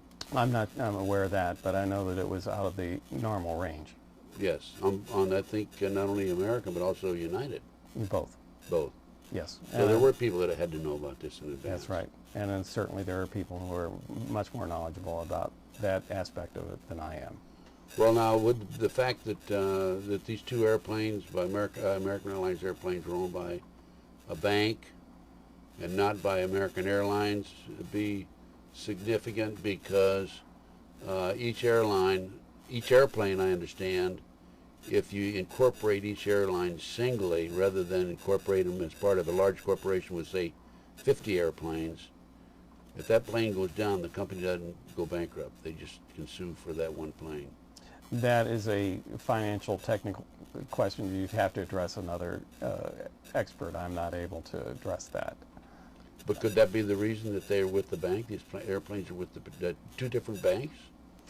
It's interesting that they both have the same address on Rodney Square in Wilmington, Delaware, in the same building. Speculation again if we do anything beyond that. Obviously, a small group of people within those two banks were in the know. We're in the know, right. Okay.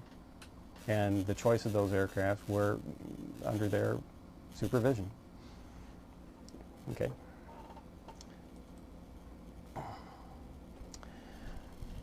Let's jump to LaGuardia Airport and the LaGuardia VOR that I mentioned just in that previous slide. Once again, just bounce back to the previous slide. This is the LaGuardia VOR, which is adjacent to the World Trade Center. If you take a close-up view of it, remember, it looks like a hat kind of structure. LaGuardia VOR is placed out on pilings out over water, and at the end of runway 22 at LaGuardia Airport is actually built out over the water. So this actually looks sort of like an aircraft carrier deck when you look down on it. And you've got this VOR station very peculiarly placed out in the water. This is not the usual kind of placement of a VOR station. I have indicated here that there are two different directions that aviation operations correspond to. The true north that goes straight to the North Pole, as well as the magnetic north, which the compass settings are aligned to. Runways are designated based on their magnetic heading by the first two digits. For instance, runway 22 is roughly aligned along a line of 220 degrees. Interestingly, if you measure along the magnetic heading of this runway, that magnetic heading is 223 degrees.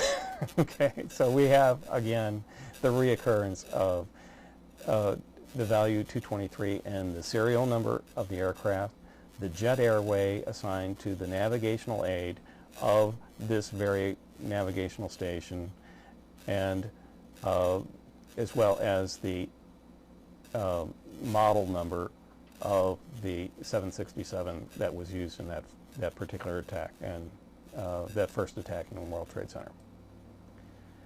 All right. Let's just focus on that one attack and go through that to give you an idea of how this all strings together, starting at the Statue of Liberty and LaGuardia VOR. If you recall, the Skull and Bones line runs directly over the head of the Statue of Liberty, and these are the heading in the northern and southern direction from that point. Here is the LaGuardia VOR relative to where the location of the Statue of Liberty is in the greater New York area. Okay, this is the exact placement of latitude and longitude of this particular LaGuardia VOR station adjacent to the runway. And to give you an idea of the precision of this, when you take a look at a measurement on the Earth's surface of degrees, minutes, and seconds, 1 second on the Earth's surface is about 100 feet long. So when you come down to a positioning of 1.4, you are coming down to a precision of in the tens of feet of accuracy. So and this is an FAA published value on the map. So and with the FAA's listed information for this particular navigational aid. So I'm using the FAA's own information. The VOR stations are primarily used for en route or from cross-country, from airport to airport or station to station in their utility. They can be used for approaches to landings, and the VOR method of instrument guidance to a landing is the least accurate of those that are offered. The instrument landing system with a localizer and glide slope is standard with a higher degree of precision, and now they're coming into use of microwave landing systems that are very accurate.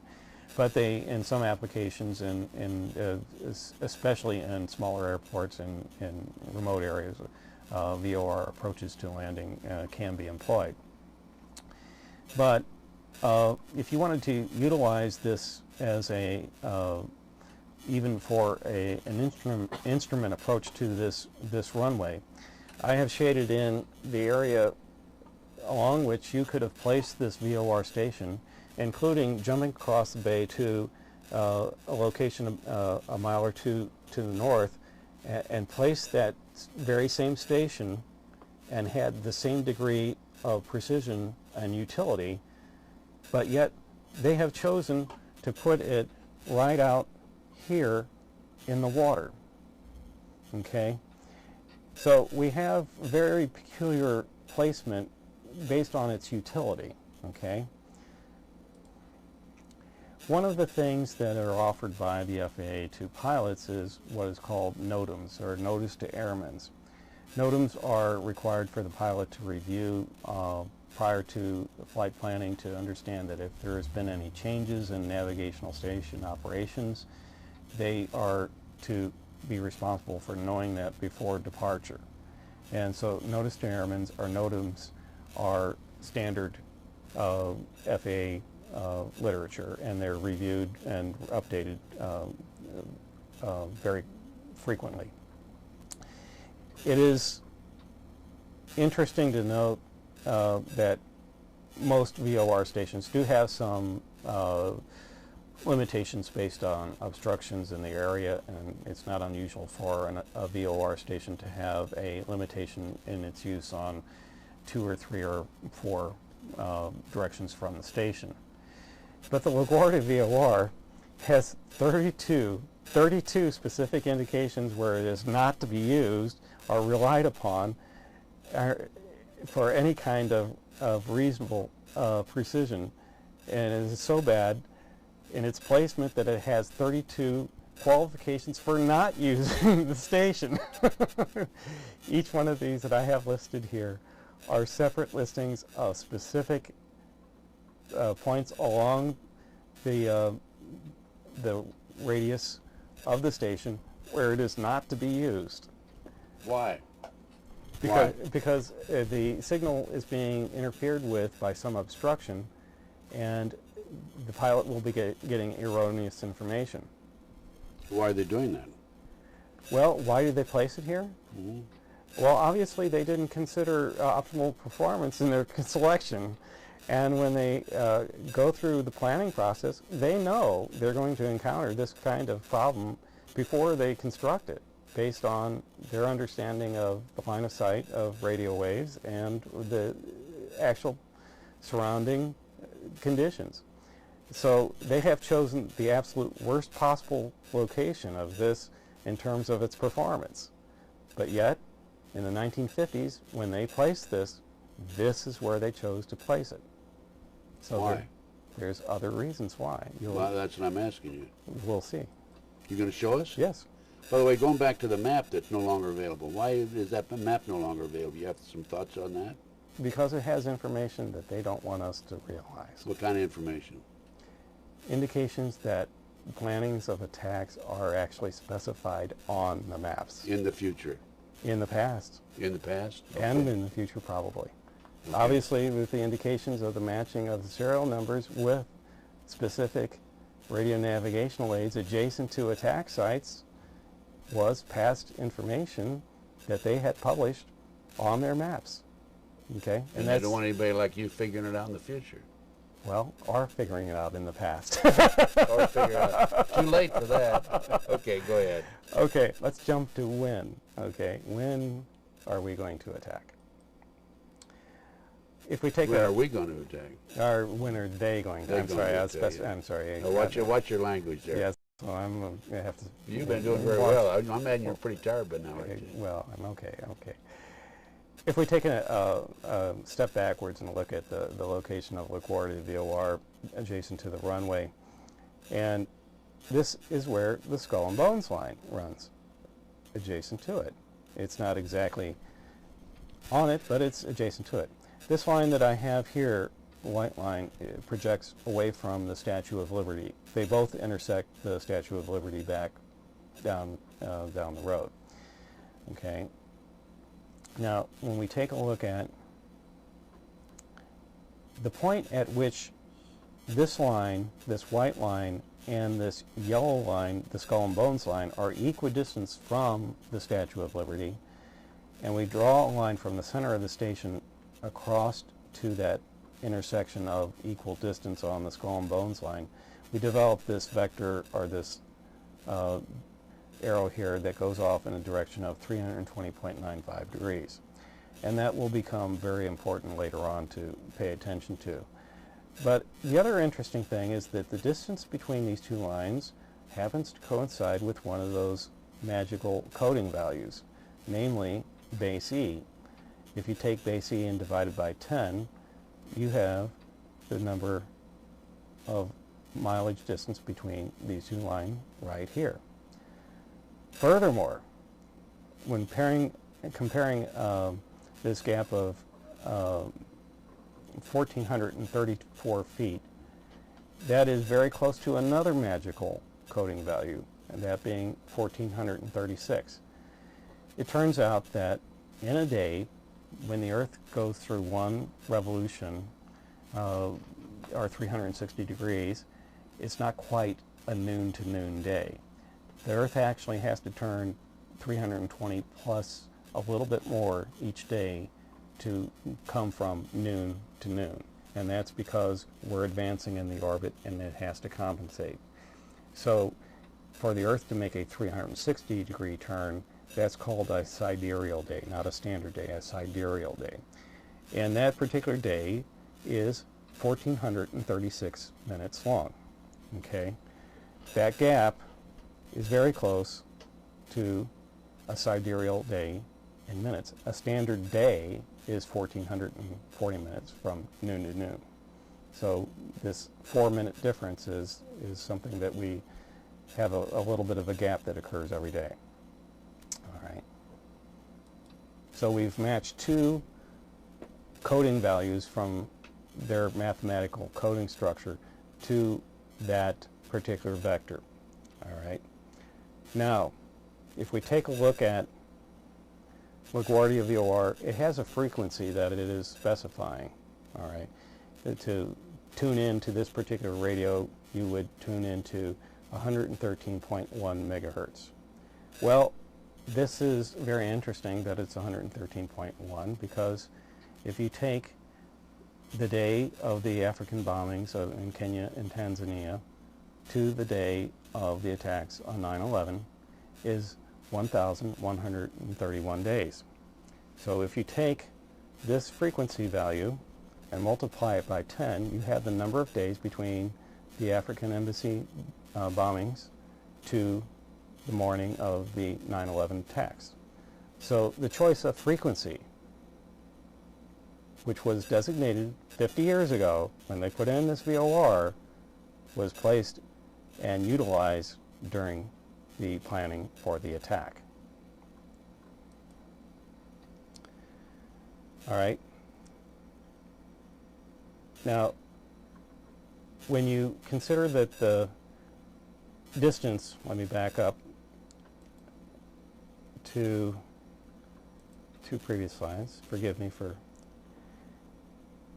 this equidistant length along here back to the Statue of Liberty, and from this point, which is equidistant back to the Statue of Liberty, is exactly 11.312127 miles. Okay? That happens to be down to the second, expressed as, if you take this value and express it in terms of days, you would have exactly the number of days expressed in a decimal expression down to the second from the 2:40 a.m. time when the African bombings attacks, that's Eastern Standard Time, happened in 1998, to the impact of Flight 11 on the North Tower to the second. Okay, that kind of precision to accomplish could not have been accomplished by accident and by pilots who were so poorly competent, okay, as were the case with allegedly if there were pilots there. Yes. Okay. So, taking things in terms of distances, frequencies, and transposing them into times is a way of recognizing how they're using the code. All right. We have who is involved. We have signatures that they have, just like leaving fingerprints at the scene of the crime. These people left the fingerprints before they actually committed the crime. We have the Masons and the Skull and Bones have left their signature. A big one is by George Herbert Walker Bush, the first Bush president, and CIAda, and we'll go into detail on each case. Let's first look at the combined signature of the Masons and Skull and Bones. If you look at the New York City area, and you take and draw a 90-degree angle relative to the Skull and Bones line, along an angle of 322 degrees, which again is the coding value for Skull and Bones, you have a intercept at St. Mary's Park and St. John's University. Okay, both of these are very evident in Knights Templar and Masonic ritual, and those, at least we know that the St. John's College was placed at this location in 1870. So the planning for locations for this overall geometry in the greater New York City area is been evident ever since their imprint on this over a long period of time. We have also that same 322-degree angle runs right through the VOR station in question. Okay, and then we have much more to do here, and I'm wondering if we should take a break. This may be a good time to take a break, and we'll go into the signature for George Herbert Walker Bush. Okay? And continue this tomorrow. I mean, let's finish this up, and then continue on that same tape for tomorrow. Right. Okay. Part 2. And my butt is sore. Okay. You must be wiggling around? Yeah, I've been wiggling around too.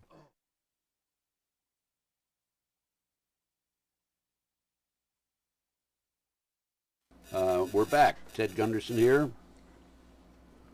February the 9th, 2006. Continuation of my interview with Bob Fischer.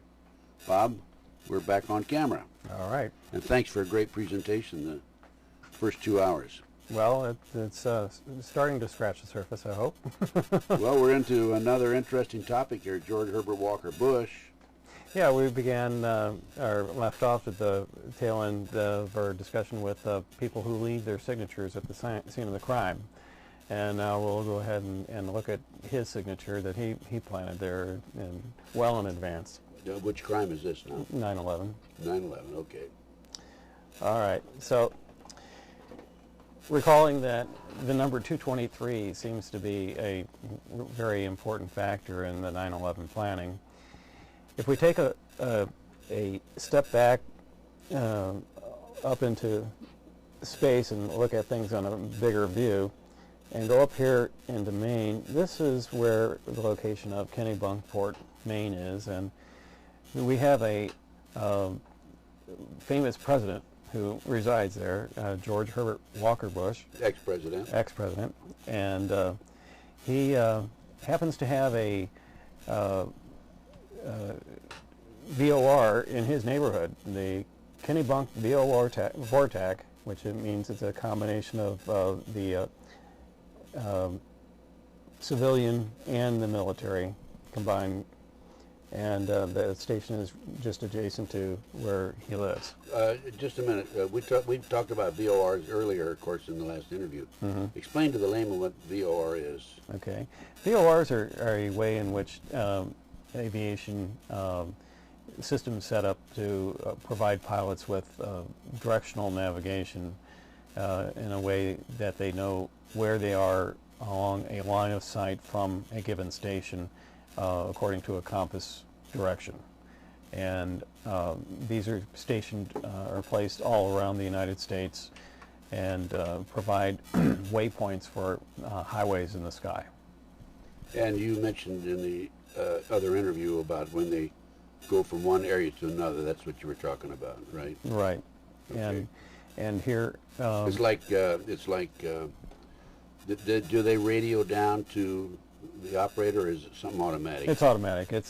These are transmitters, and the pilot has a receiver in the cockpit that picks up the signal, which is a differential signal according to where they are in a compass direction from the station, so that they can determine where they are. So it's like a road map. Yes. Okay, go ahead. Okay. As you recall in earlier segments that we were encountering the number 223 and the serial numbers of American Airlines Flight 11, the particular jet air route that emanates from LaGuardia VOR, that being jet route 223 here. And when we take a look at the relationship of Kennebunk VOR-TAC and George Herbert Walker Bush's backyard, it happens to be along a 223-degree heading to the LaGuardia VOR. Okay, now the chances of this are being just a happenstance is an impossibility. Okay, this is totally impossible for it to be a random chance. Furthermore, when you take a look at another landmark that we discussed earlier, that DME fixed chords, where the pilots will call in and indicate the flight controllers that they've passed this particular waypoint as a way of managing traffic control. We can take a look at a related line, or a point along this line, with a certain degree of interest.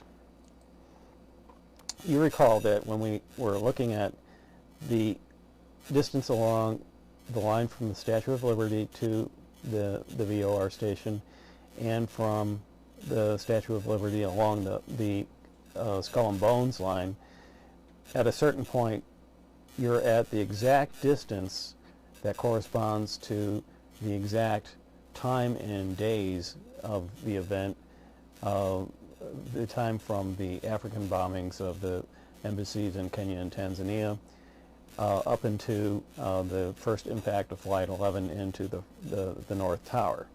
Namely, they're at this particular point along both those lines, they're equidistant at 11.312 miles.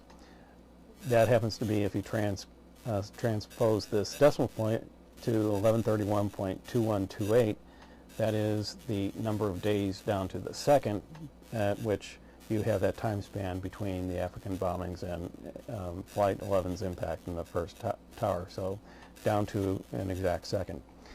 Here is that line coming down from Kennebunk VOR-TAC down to the LaGuardia station.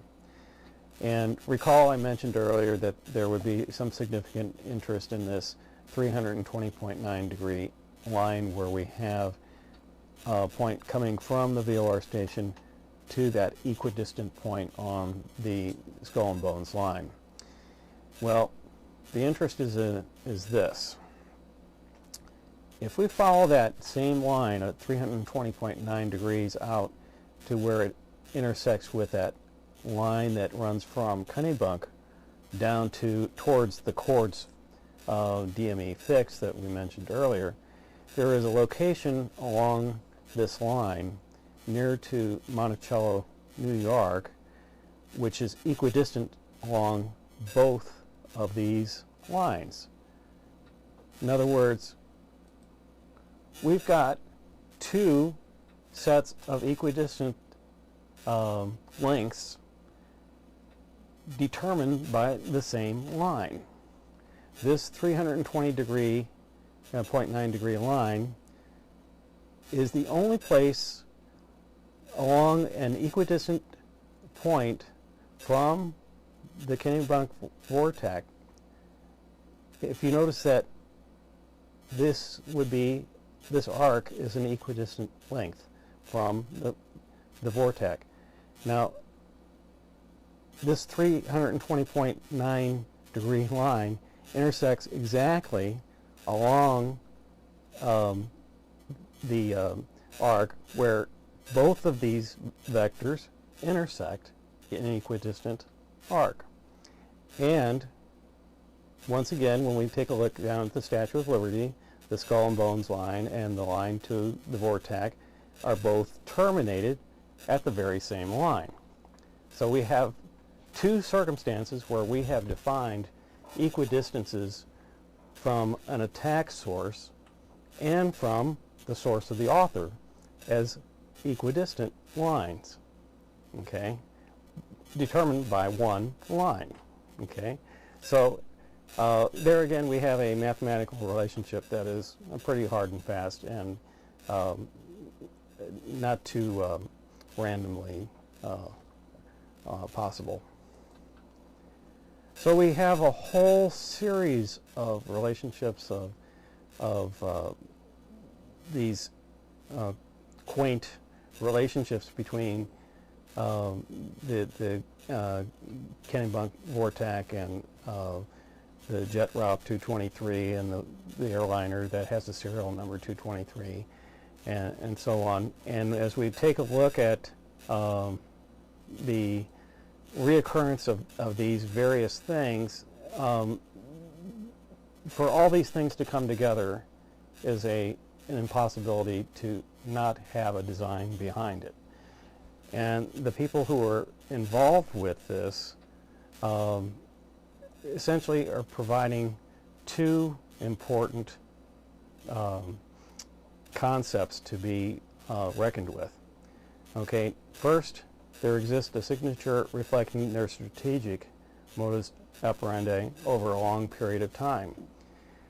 The global surface shell and the aeronautical shell, there is an architectural design evident that they've imposed, just as the seal of Astaroth in Washington, D.C. was very meticulously arranged. These arrangements of the VOR stations in our aeronautical aviation system are very strategically arranged to correspond to these geometries that I have indicated. Furthermore, these geometric configurations pertain to the attack on 9/11. So when you consider the fact that the placement of these VORs, these heading relationships, and the frequencies that are assigned to stations date back to the 1950s, there has been a very long-range plan at work here. So on a strategic level, they have left their signature over a long period of time, which indicates that there are various offices within the FAA and the Department of Defense that have been working together to assure that this skull and bones, how should I say, itinerary has been firmly built up over time. So we have a body of people who have had the responsibility to assure that this configuration would remain within the Federal Aviation Administration's purview and under their control over a long period of time. Furthermore, there exists a signature of the tactical level in the months leading up to the attack, indicating that they're taking specific aircraft with specific serial numbers and corresponding them to specific navigational aids in the Federal Aviation Airway System. That kind of tactical arrangement is evidence to the depth at which they are going to arrange these attacks and mark them with their signature. Okay. It'd be interesting to learn when the Bush family bought the Kennecott property, wouldn't it? It'd be interesting to know who made the decision to put the VOR in their backyard. And when, not only that, but maybe he bought it, say, on February the 22nd of some year. So yeah, it could be. If we look back, there could be some interesting little quaint relationship in terms of that. Yeah, they probably put the VOR in there after he bought it, don't you think? Yes, I'm sure that the family property was there well in advance of the VOR. Yeah. But the assignment of the VOR to that location it had to be approved by the FAA. Had to be approved by not just the FAA, the DOD. And Department of Defense. Right, because they work together hand in hand. Nothing happens in the FAA without the DOD's blessing. So there are people in offices throughout this period of time who have been in charge of the charting and the placement of navigational aids, the assignment of frequencies to these navigational aids that were later used in the attacks on 9/11. And that planning has been taking place for a very long time. You say since at least the early 1950s. Then when the VOR started to be placed into the system, yes. Yes. So if we take a look at another cast of characters, we were told that Al-Qaeda was the culprit involved, but in fact, as others have indicated, there is CIAda that has actually been involved, because the people who are involved with the Muslim aspect of this perspective have been under the purview of the CIA. And a recognition and a signature of that can be noticed once again by revisiting the passage of the Skull and Bones line past that runway where LaGuardia VOR is. Just across this little water gap where the Skull and Bones line runs through, along a 322-degree angle, you run right over the Rikers Island high security penitentiary, where we have, among other people, the Blind Sheikh, who was responsible for the 1993 attack on the World Trade Center. Having residence here is not just a matter of incarceration and penal consideration. It is also a consideration of a signature for a future attack. Okay, on February 26, 1993,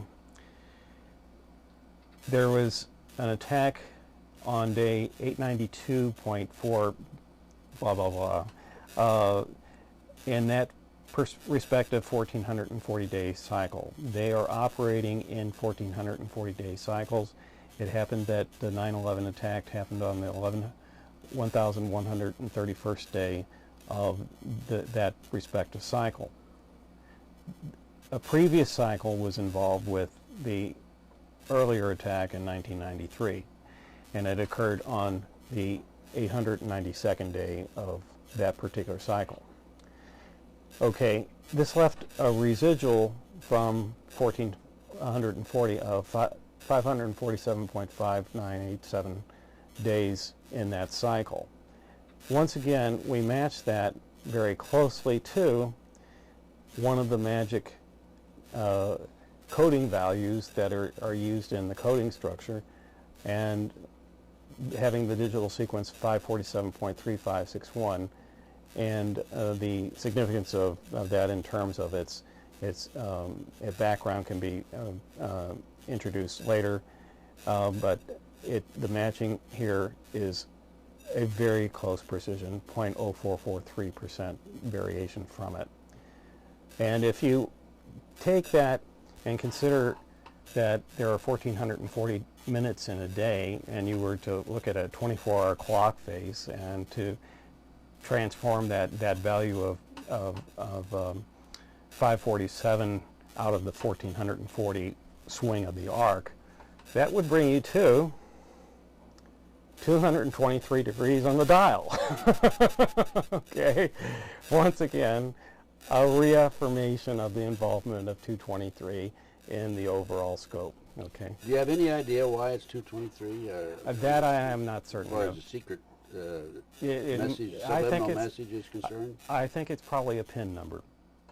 It's sort of like, you know, we go and plug a PIN number in to get into the ATM machine, and the PIN number for this attack is 223.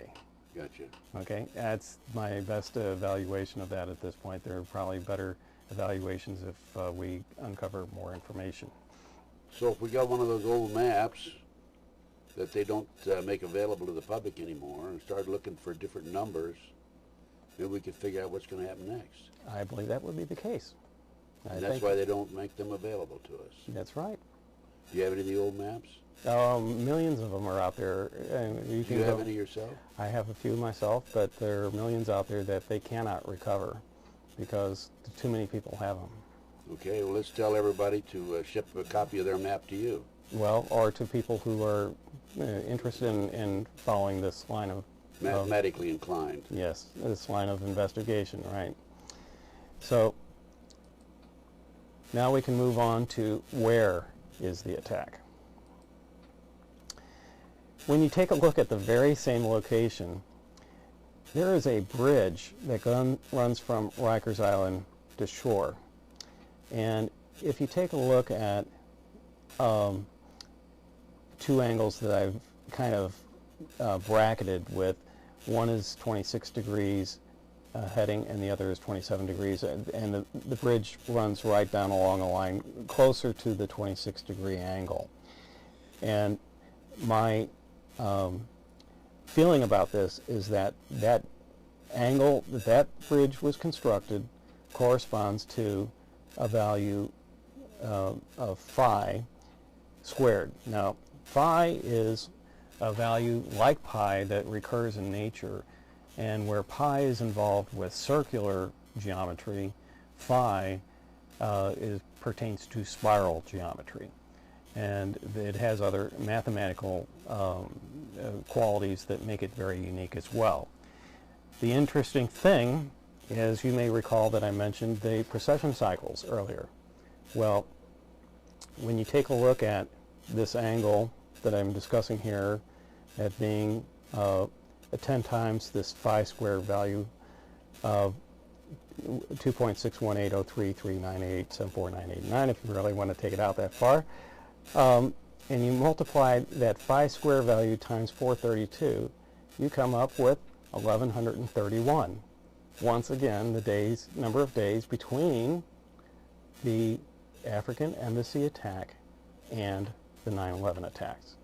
Okay, so there we have the correspondence between the geophysical core value that aligns with or is integrated with these other values that allow this to be a day for this occurrence. Okay, so, but in respect to this particular situation, we notice that this is at about a 26.18 degree angle. Okay, you could have made that bridge at any angle you would possible other than that and still accomplish the same thing. It's all just going to Rikers Island. All right. Now, if you take a look at that same angle And where you had a, let me find it here. It's hard to see here because we've got a lot of, we're stepped back very, very far. That angle that of the Rikers Island Bridge, and you draw that from this intersection of this line that runs from Fort Schuyler to Peterborough Airport in New Jersey. From that point and the intersection with the 322-degree skull and bones. It's not the skull and bones line. This is the skull and bones line, but this is a vector value corresponding to 322 degrees, which is the skull and bones signature. At that intersection, following the same angle as the Riker Island Bridge, excuse me, you come down to the Statue of Liberty. So the same angle that is established on the Rikers Island Bridge adjacent to the LaGuardia VOR is the same angle that this Pythagorean relationship defines going down to the Statue of Liberty. So we kind of come full circle there. Now the importance of that will become evident here in a moment. Going back to Rikers Island, we have these two high security buildings that are in a rectangular shape very near to this 322 degree line.